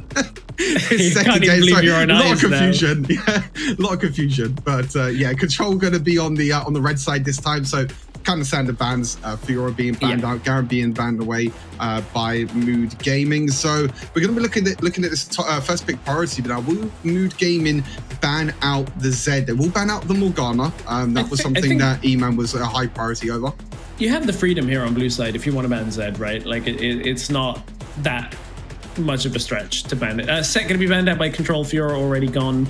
Morgana and Garen gone. So very standard this game around. We've seen a lot of Varus priority in the bans and picks today. So now it's at the point where what do Mood prioritize as a first pick? We know that we've seen a lot in the way of Jace. So there is Varus gone. Jace is available. Trying to think of what else is up that we've seen as first pickable. Corki also saw bans earlier today. Yeah, Gragas, Galio, Camille as well, all first pick priority. But I feel like if you don't pick Zed here, I feel like Ryder Zitto is just going to pick Zed again. And I feel like you're right. Mood, I feel like Mood Gaming kind of had a little bit of a struggle. And I feel like if Ryder Zitto just kind of holds off a little bit on his over aggressions, it could be a really, really strong pick and a popular pick as well. And interesting enough, it's a Darius first pick. Now, in the first series, we did see Josh pick up Darius, but he just got absolutely destroyed in the early game, but he was able to come back anyway when it gets to the mid and late game. It shows you that even if you do get put behind as Darius, you can still deal a lot of damage with all of his stats and everything, even when it comes to the mid and late game. Okay, there's the Corki that we've seen have high priority. So Thresh available, Zed available, you mentioned. Lee Sin is also available. I think partly it probably is the Darius priority based on like, hey, we dumpstered him in lane and he still had that impact that you mentioned. Yeah. So maybe trying to say, okay, let's not try and do anything fancy this time. Let's just pick it for ourselves. There's the Thresh. Going to give a little bit of extra survivability, a little bit of an escape to anybody on the side of Control that needs it. Yeah, this is what I was trying to explain in the first game, but it was actually flipped. But yeah, Komodo, really, really popular pick for Komodo. He loves roaming around, as you saw with the Galio in the first game as well. He loves roaming around the map, making plays, and Thresh is a great champion for that. You know, you have the Lantern to bring the rest of your team in. You have the Hook, the Flay, and even in Wild Rift as well, because you can go for like Proto Belt on your boots upgrade. It just allows Thresh to have that another dash, just to be able to jump into the side of Mood Gaming. But now he comes a priority on the Gragas. You know, we still haven't seen Camille, surprisingly enough. No Galio as well, so maybe expecting one of them. But yeah, the Lee Sin as well. I didn't really speak about it a lot, but again, Lee Sin nearly got through the first pick phase again. And these two drafts in both these series have been or three drafts, I should say, in the first one, and this first series draft is just it's very, very wild, very, very weird. So one option is Zed here, the other option is jungle matchup. It could be top lane, but I think Zed makes the most sense. You recognize that it's probably going to be Zed into Gragas in the middle lane, with having that Gragas picked up and basically full top side. Could be Gragas support, but we don't see it quite as much. And now I think you just can focus out that bottom lane as well as... Well, I think it might be mid with Diana. I was going to say like Control can focus out bottom lane here because you've already got the Corki. Varus has been banned out by Mood, so you're only really trying to remove Orianna. Who else is available? I mean, Galio's up as another pick. So there's not that many options available for that bot lane carry. Yeah, not a lot indeed. I mean, like you said, most likely will be the Gragas in mid lane, but can we go over to support as well and Control realizing that? Just ban away the Diana, ban away the power pick. Over to the side of Mood Gaming, and then Camille being banned out, interesting enough as well. We haven't had the Baron laner so far, and Fizz banned as well. So they're kind of forcing Gragas to go mid lane with these bans. With these bans, they're saying like, okay, you know what, you're not gonna have any other champions to pick for the mid lane, so just use the Gragas in mid lane, just take it in mid lane. So for those of you, perhaps I'll just run through the Fizz one. It's a skill matchup. I was talking to Snitch from WREC about this matchup. It's a skill matchup, so it's neither side favored, but it's one of the matchups that against Zed can actually handle its own. We saw a Jax ban to take away the jungle presence from Control. Control do have red side, so they can always pick something here that can flex between jungle and top, although there's not that many picks available that can do that, and Kha'Zix certainly is not one of them. Now they're just going to leave it up to see what the top lane matchup is. It's going to be that Darius and where it goes from there. So not a whole lot of like engaged potential yet out of Control. There's some ability to jump in, but no real crowd control that can stick outside of that Thresh. Yeah, you have like a double assassin comp really coming out from Control, the Kha'Zix, the Zed, which we don't really see too much, especially when you're against the likes of a Darius, a Gragas tank as well, and it is going to be Gragas support, it seems like. It is going to be the Ahri mid lane as well. With Ahri's actually a pretty decent pick into Zed, because if you try and use the ultimate from Zed, every single time you're going to end up behind the enemy champion. So Ahri can just use the charm just behind and just taunt Zed straight away. So even after he uses ultimate, he won't be able to dash away. He won't be able to stack up that damage as well. And also Orianna, that's a lot of AP damage for Mood Gaming. And these last two picks as well are kind of, pretty decent for assassins. I was just about to say, when you have Darius, when you have Lee Sin and Gragas as well that can build a little bit of tank, it's going to be hard for these assassins to kind of jump onto Mood Gaming. But now you're picking an Ari, you're picking an Orianna as well. These are two very, very high priority targets for the assassins. Yeah, and while Orianna does scale, I think when you're into assassins, like they're going to be the big target. Hard to jump onto them. Renekton is going to be the top lane pick for Control. Just kind of give them a little bit more of that early game presence. But I mean, Kha'Zix, Renekton, Zed is a scary top side of the map. So is Darius, Lee Sin, and Ari though. So yeah, a lot of magic damage on the side of Mood. Control, on the other hand, are looking for like individual picks, and then they are relying purely on Corki for that magic damage. Yeah, it's two very, very interesting WOD drafts. Again, we don't really see a lot of Kha'Zix. This Zed priority, which we saw a lot when we casted a month or two, nearly 2 months ago now. We saw a lot of Zed priority and this Diana priority as well. And obviously the meta's been changed a little bit, but I'm quite excited to see, Zed being played. And again, I feel like it's more of comfort picks for these two teams because they're not really focused a lot on the meta. They're just focused on, okay, if we get a comfort pick, even if we're in a losing matchup, we can still make the plays. We can still do things that maybe other teams won't be able to do on these champions. I think this might be a game where we're going to see quite a few Black Cleavers on the side of Control. Otherwise, there's a lot of armor stacking that can come through on the likes of Darius, the likes of Gragas if he's going tank support, which is what you'd expect. And even Lee Sin can start, fitting some armor into his build throughout the game. So yeah, it's kind of a heavy magic damage on the side of Mood, heavy AD on the side of Control, but Control do lead the series 1-0 after a very scrappy, very exciting first game between these two. I'm ready to get onto the Rift. I'm ready to get this game underway between Mood and Control. It basically is last chance for them though, because whoever loses this series is out of the runnings for this open bracket.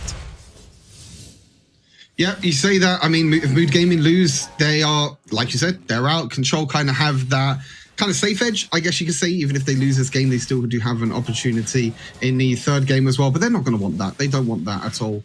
And you can see already Ari being able to push in the mid lane. And yeah, the Twitch chat is definitely turned quite a bit. They've flipped.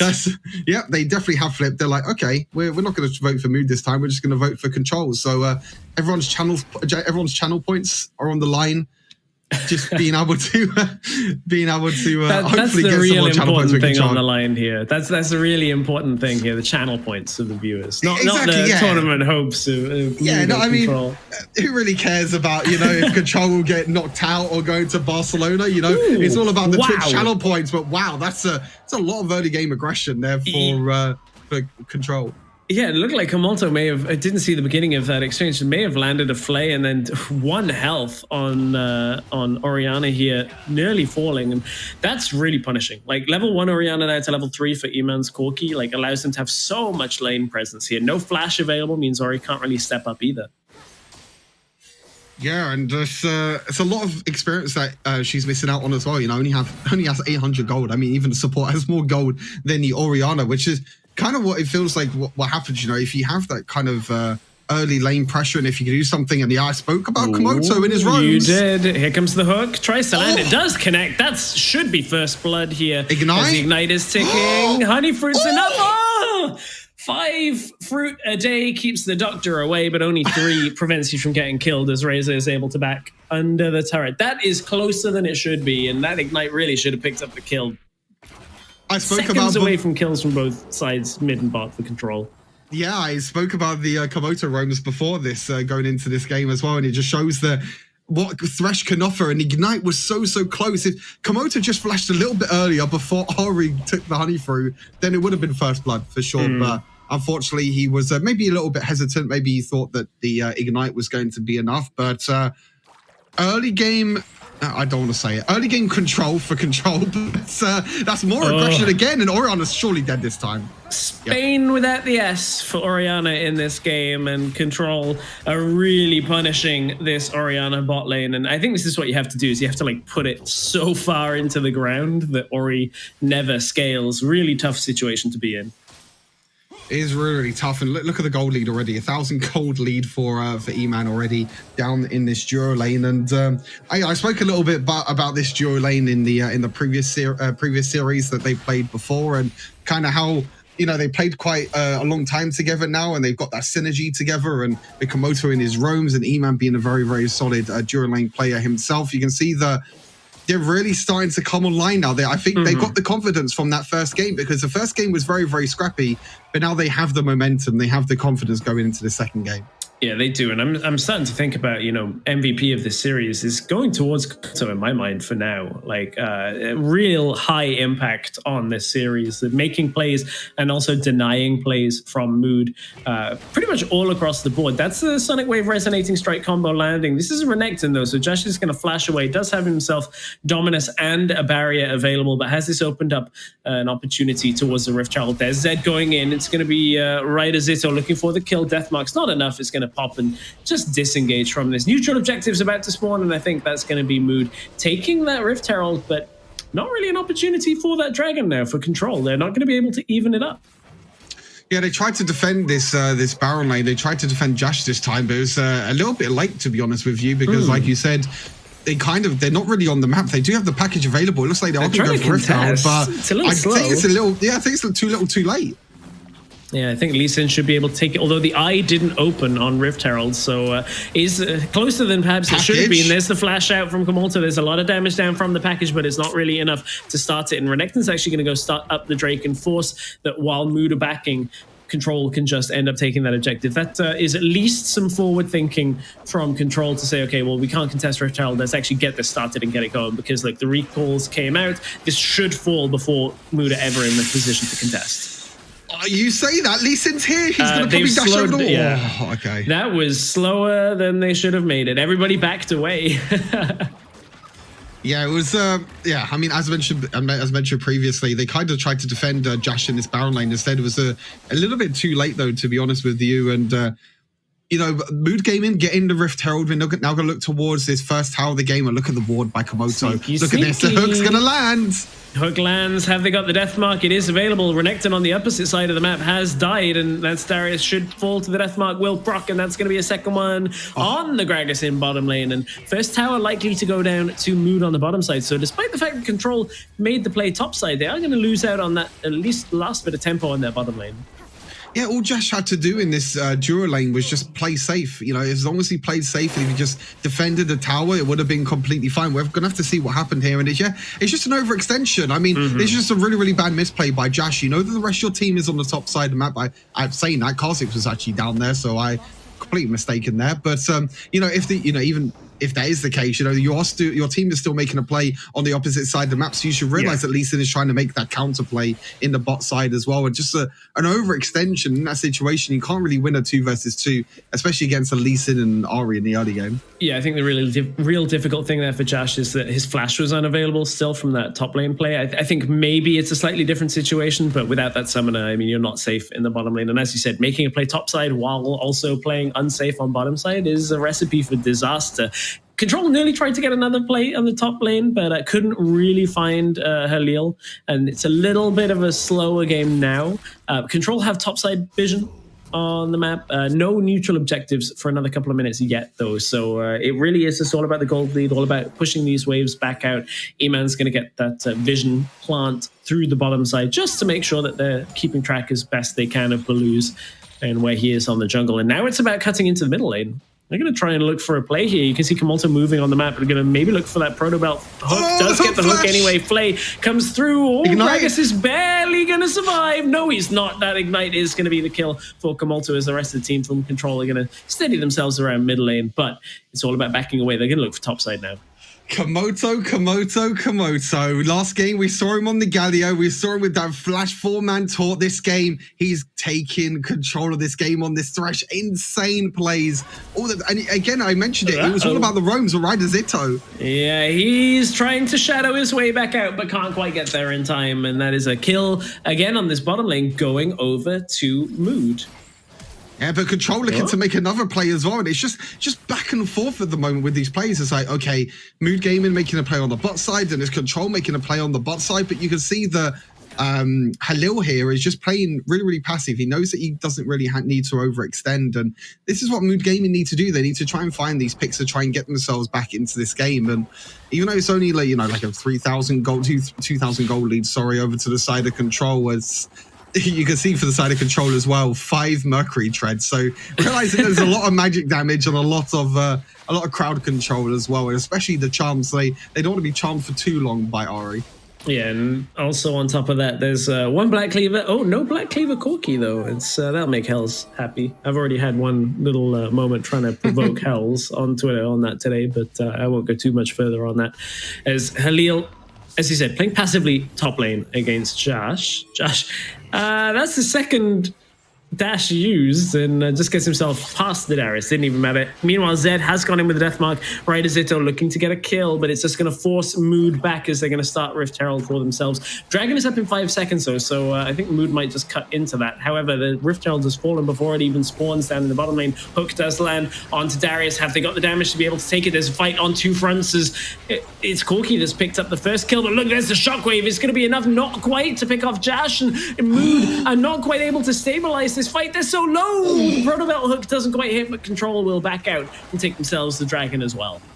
Yep, like you said, E-Man took the first kill. They're going to be taking the Rift Herald. They're going to try and take this mid lane tower right as Zito as well. That is one dead Orianna. Yeah. They're taking everything as Control really extend their lead on this game. Oh, nice flash from E-Man. Really, really nice reactions by E-Man in the end. I thought the flash charm was going to be able to get him, but yeah. Rift Tower taken, mid tower taken, Dragon taken as well. That's now 2 Dragons on the side of Control. And yeah, this is looking like a much cleaner game this time around compared to the first one. Yeah, it is. And this was the engage. Basically, mid lane they go for the kill, but they also have to face off against that Darius top side. Yeah, exactly. There was a play on the Darius on the top side, kind of zoned out for the rest of the fight, but just being able to dash in and use the root to be able to root Mood Gaming and root Gragas in place, and he just pretty much got deleted, unfortunately, and then they were able to rotate that, and you can see Controller just moving around, and Komoto is just going to flank them. Yeah, it doesn't quite land the hook, but it splits the pack and forces Darius to be a little bit closer to Control than he would have liked to have been. Corki is going to rain some damage down. Shockwave gets Valkyried away from, and that's a big cooldown used as Ari has died in a 1v1 on the bottom lane. And now they're going to just take another kill onto Orianna. This is really opening the game up. Like, Control are really starting to ramp up the pressure. Yeah, they're just playing really, really proactive right now. As you mentioned, you know, the Ari dying in the Dura lane, Renekton finally coming out on top in that play. Oh, that's a huge apprehend. Is it enough, though, as their 3 versus 4 Lee Sin kick does disengage, and that's all going to be a hook landing. I think Mood thought that they could see the fight in front of them, but it is not enough. There's the stasis from E-Man, gets him the kill. He's burning, he's bleeding, he's ticking, he's out of there as E-Man gets to safety. And Control continue to advance their lead. E-Man's reactions this game are absolutely disgusting. You know, the flash away from the flash charm, the Valkyrie away from the shockwave, and also there as well being under stasis. And yeah, Josh somehow wins this. It's probably the empowered W, I would say. Ooh. No, it's just the empowered Q healing. I thought it might have been the empowered W because it does do a lot of damage, but right as Zito is still playing aggressive as well, but yeah, it's the empowered healing on the Renekton with the ultimate as well. You get the extra fury over time as well, and just being able to somehow deal enough damage. I'm very, very surprised about that myself. Shout out to the cannon minion. Just there, like, I will throw everything at them for you. I will do that 200 extra damage to allow you to win this fight. Yep, somehow winning out in the 1v1. But yeah, as mentioned before that replay, you know, E-Man on this Corki, you know, as mentioned, you're flashing away from the charm flash, and I don't have time to talk. They're getting another kill in this Baron lane. All fights as Control have locked down another one. That's gonna unlock at least the vision control around Baron here. Package is up. E-Man can go get that, set themselves up for the next play. Yeah, and you can see now that Mood Gaming just have to play so passive. They have no control at the moment of their entire jungle. You can see Control just moving around as 5 members or as 4 members, just leaving Josh by himself down in the Dura lane.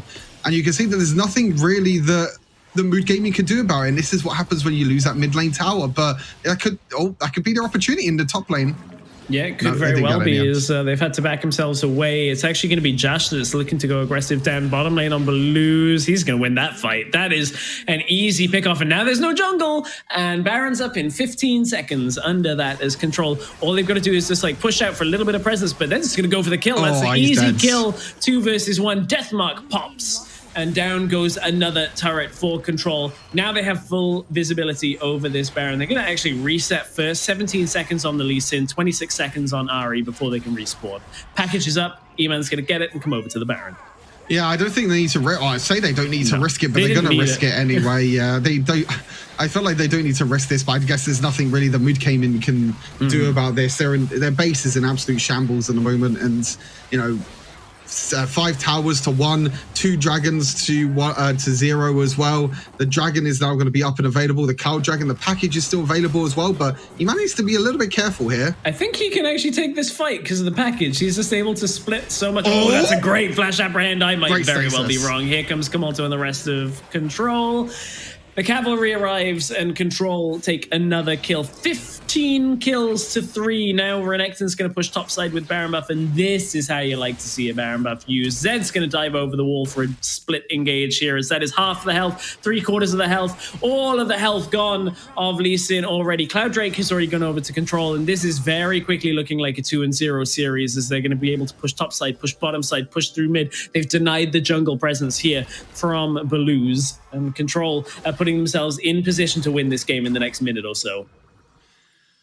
Yep, it's looking a bit dire now for Mood Gaming. They're going to have to come up with some sort of miracle now to be able to get back into this game. They're going to try and pick off Josh, but yeah, Josh playing really, really defensive right now. And yeah, as you said, you know, they're using the Baron so well. They're pushing the 3 waves. They're creating the different sources of pressure in the 3 lanes as well. And there's not really much that Mood Gaming can really do about this. No, it's going to have to be one big fight, just like we saw from Blows earlier. It's going to have to be the Orianna, but that shockwave is used, whether it was looking for the engage or just to clear the minions. It was used, and it is now no longer available. Top inhibitor is down. Mid will follow very quickly. That charm does land onto right as Zito, and it's half health down, as bot lane has fallen as well. Almost simultaneously, all 3 inhibitors fall, and it feels like it's all she wrote for Mood as Control. They've already got the kill through the top lane. They're now looking for more, as that's a proto belt forward. Getting the damage down. Triple kill lands already for Josh, and in a series where he was focused out in game 1, Control will turn it back around for a 2-0 win to advance in the lower bracket. Very, very messy first game, but that was a lot cleaner by Control in that second game, just using their aggression really well. And as you said, you know, Josh in the end, just dealing the final blow to Mood Gamers. Like, okay, you're going to focus me in the first game. You want to focus me? I'm going to take you down and get the triple kill and end the series. But overall, a pretty solid performance in the second game by Control. The first one was a little bit back and forth, but I like how aggressive Control were. And Komoto, again, with these roams around on the Thresh, just showing him, or showing everyone really, that he is someone to look out for. Yeah, absolutely. I think Komoto is like Thresh is really a pick that we have to look for, as well as the Galio. Like Galio in game 1 was very effective, but this was kind of that showcase of why they put the high priority on Thresh. I think his roam's very, very effective. Even if they weren't always getting a kill, always at least forcing summoners, always something defensively out of the opponents. And I think one thing Control could tidy up a little bit on is these deaths on the side lane when the rest of the team are going aggressive, because like Komoto was opening up so many opportunities on the other side of the map that, like, if you play cleanly on the weak side, you're okay. You'll be able to steady through against a lot of the better teams. Yeah, it's like Josh getting caught out a few times in that duo lane of just little misplays here and there, but honestly that could just clean up over time. But yeah, like you said, Komoto just being able to roam around and make these aggressive plays, especially in the Baron lane this game, and in the end it was them that pick up this victory. And I feel like if they do clean up on some of these mistakes, they could definitely look to try and you know, progress through the lower bracket as well, because it is still, you know, do or die for the teams in the lower bracket. If they do lose one game, then they are out, and unfortunately for Mood Gaming, it is going to be them today that are going to be eliminated. and we'll have to see if they can come back through on the in a last chance qualifier. And yeah, I would say big shout out to E-Man as well. We didn't really talk about him that much during this game, but his reactions in this game and just overall his package usage as well was really, really important on this score key. Yeah, really important. I think E-Man played it very well. I think unfortunate for Halil, if I remember rightly, it was first pick Darius in this game. Yeah. But we saw Control really pressure Halil to the point where Darius never got into the game. So I understand why you do that first pick, but like right as Zito's damage is insane in this game. Like out damaging Corki is pretty impressive. But yeah, I feel like Control did a really good job of focusing out what should have been a strong point for Mood and making sure they could just never get it into the game. Yeah, they weren't able to get into this game. As you can see, it was kind of even throughout the game until a kind of point where it just steadily went into Control's favor. And I feel like if they can get a gold lead and if they get a steady gold lead as well, you can see that they can control the map very, very well. But, you know, especially when the mid lane tower goes down, they can rotate around the map as a team. And just, yeah, as like I said, as long as Josh plays just a little bit defensive on the weak side, like you said, when the opposite side of the map is playing very aggressive and trying to make plays, on the weak side, you just need to play passive. You don't need to go for these 1v1 outplays. And he did, in the end, to be fair to him, he did solo kill Ari, I think it was 2 or 3 times, if I remember. So he did, you know, he did play really, really well in the end in the side lane. But just playing on weak side, sometimes you need to play a little bit passive, and this is something that people can learn from as well when looking at competitive. As like, if your team's making a play on one side and you on the weak side of the map, just realize that maybe the jungler might be there as well. Yeah, and playing a weak side is all about mitigating losses, right? It's like lose the least amount that you can at all times when your team is winning on the other side. Like if you stay alive but stop a tower push, that's worth it on the weak side. That's exactly what you want to do. Let's take a look at our play of the game and see exactly where this one turned in favor for Control. There are a couple of fights that went their way, but I feel like Komoto was doing so much to set these up. Yeah, Komoto was the main focus, and this was the one that Halil was trying to flash in, trying to apprehend as well, but unfortunately wasn't able to. But yeah, Komoto, hook, flash. I think he landed multiple of these throughout the whole of this game, and it just shows as well that, you know, like I said before, he's someone to look out for, definitely. Yeah. And I feel like when it gets to the MVP as well, I feel like he's definitely up there for me as one of the maybe contentions for the MVP of the series. I think so too, especially like when you get a support MVP, it's from flashy plays. Very charismatic guy. I'm hoping we can hear more from him just in general as we go through WREC. So, you know, coming out of their first series of games, I was like, ooh, Control. I had more faith in them maybe than was justified, but I think after this performance, I'm like, no, actually, they're a team that are on the rise in the way of like how they're playing the game, and I think from both of the teams that won today, there definitely are improvements based on closer opposition than in their first series. But we are going to take a look at that MVP. We are going to see exactly who has won it. This moment is always tricky for me because I'm never sure who has. So the MVP of this series is going to be... Oh, it's got to be. This player has to be Komoto. Okay, now that I see this from Series 1, from Game 1, yeah, it's a very deserved MVP. I mean, like you said, you very rarely get to see a support MVP, but I feel like Komoto in this series, you know, I feel like his 4-man flash taunt in that first game was the difference, and in the second game as well, him just being able to roaming around the map and making these flashy plays, it just shows you why Thresh is really a high priority at the moment. I mean, we didn't really speak about too much about the pick itself, but we saw in the first series that Thresh was a high priority. In the second series as well, Thresh was also a high priority. So going into, you know, if we see like these titans, like we like to call them as well, we're going to be seeing if they still have that high priority on Thresh as well. But I feel like support is definitely rising up, because after the likes of Thresh, Galio, and really Gragas, is kind of a big step down towards the other supports, and these like you know, SS plus tier supports, again, really high priorities in these pick and ban phases. Yeah, I wonder where our other series are going to go on the support priority. However, for now, we have an interview with one of our winners, with Carmeline.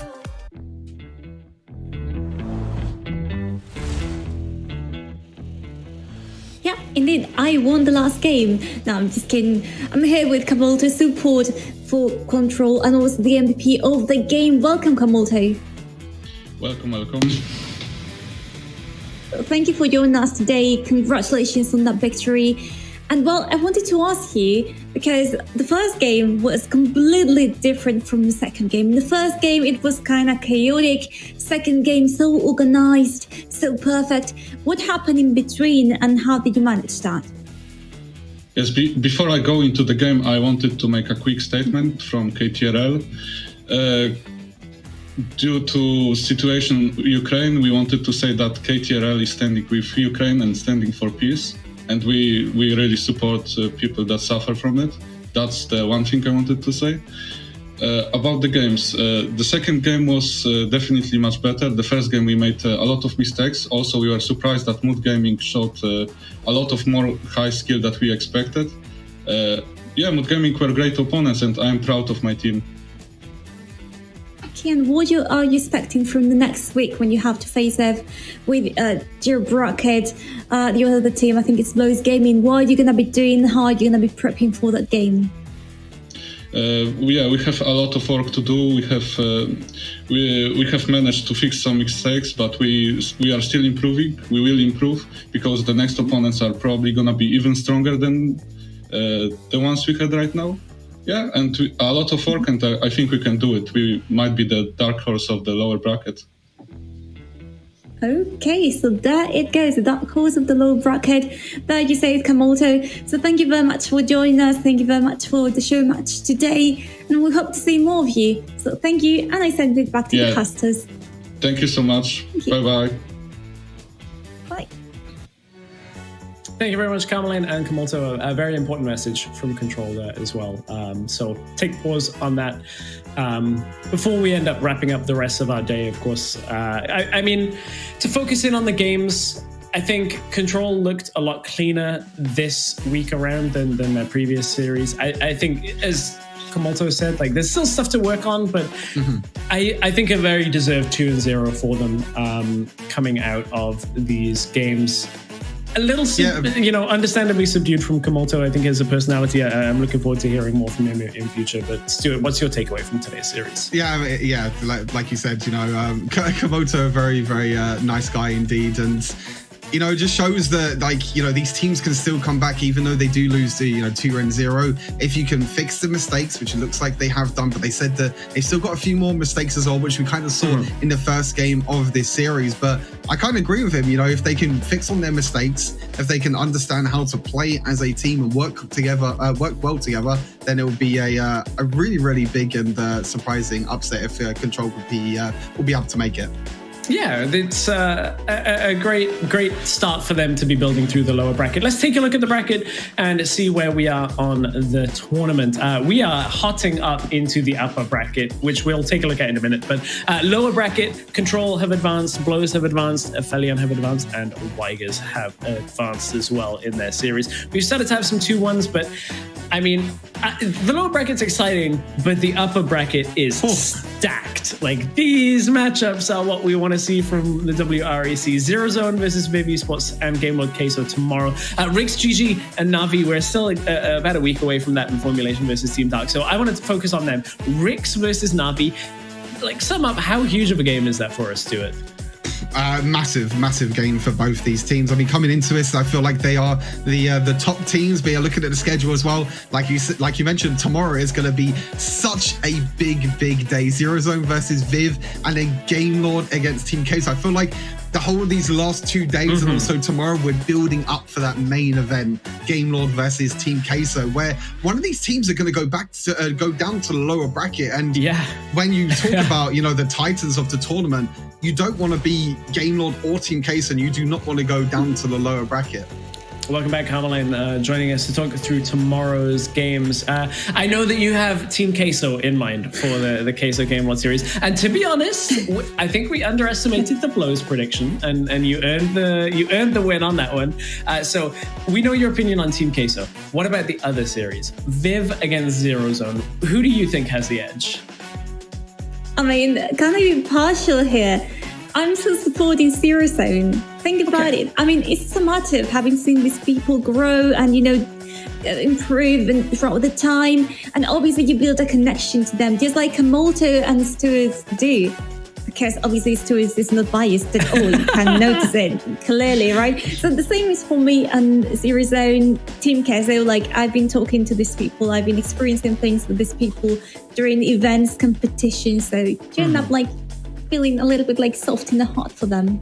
I get that. I totally understand that. That's me with Mad Lions, even though they're having a terrible time in the LEC right now. Me too. I feel so tragic about that. Having worked for them for 2 years, I'm like, come on, keep winning. No, not the case. Anyway, we're focused on Wild Rift. We're focused on 2 banger series coming tomorrow. Stuart, you'll be joining me for tomorrow's series. Excandral will be back as well. He and I will be guiding you through Game Lord versus Queso in what is, I hope, our most exciting series of the tournament so far. However, I think Control had something to say about that in our second series of the day today. Thank you very much, Carmeline and Stuart, for joining me on today's broadcast. We'll be back tomorrow at exactly the same time, exactly the same place for some of our upper bracket games. You do not want to miss that.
Umre.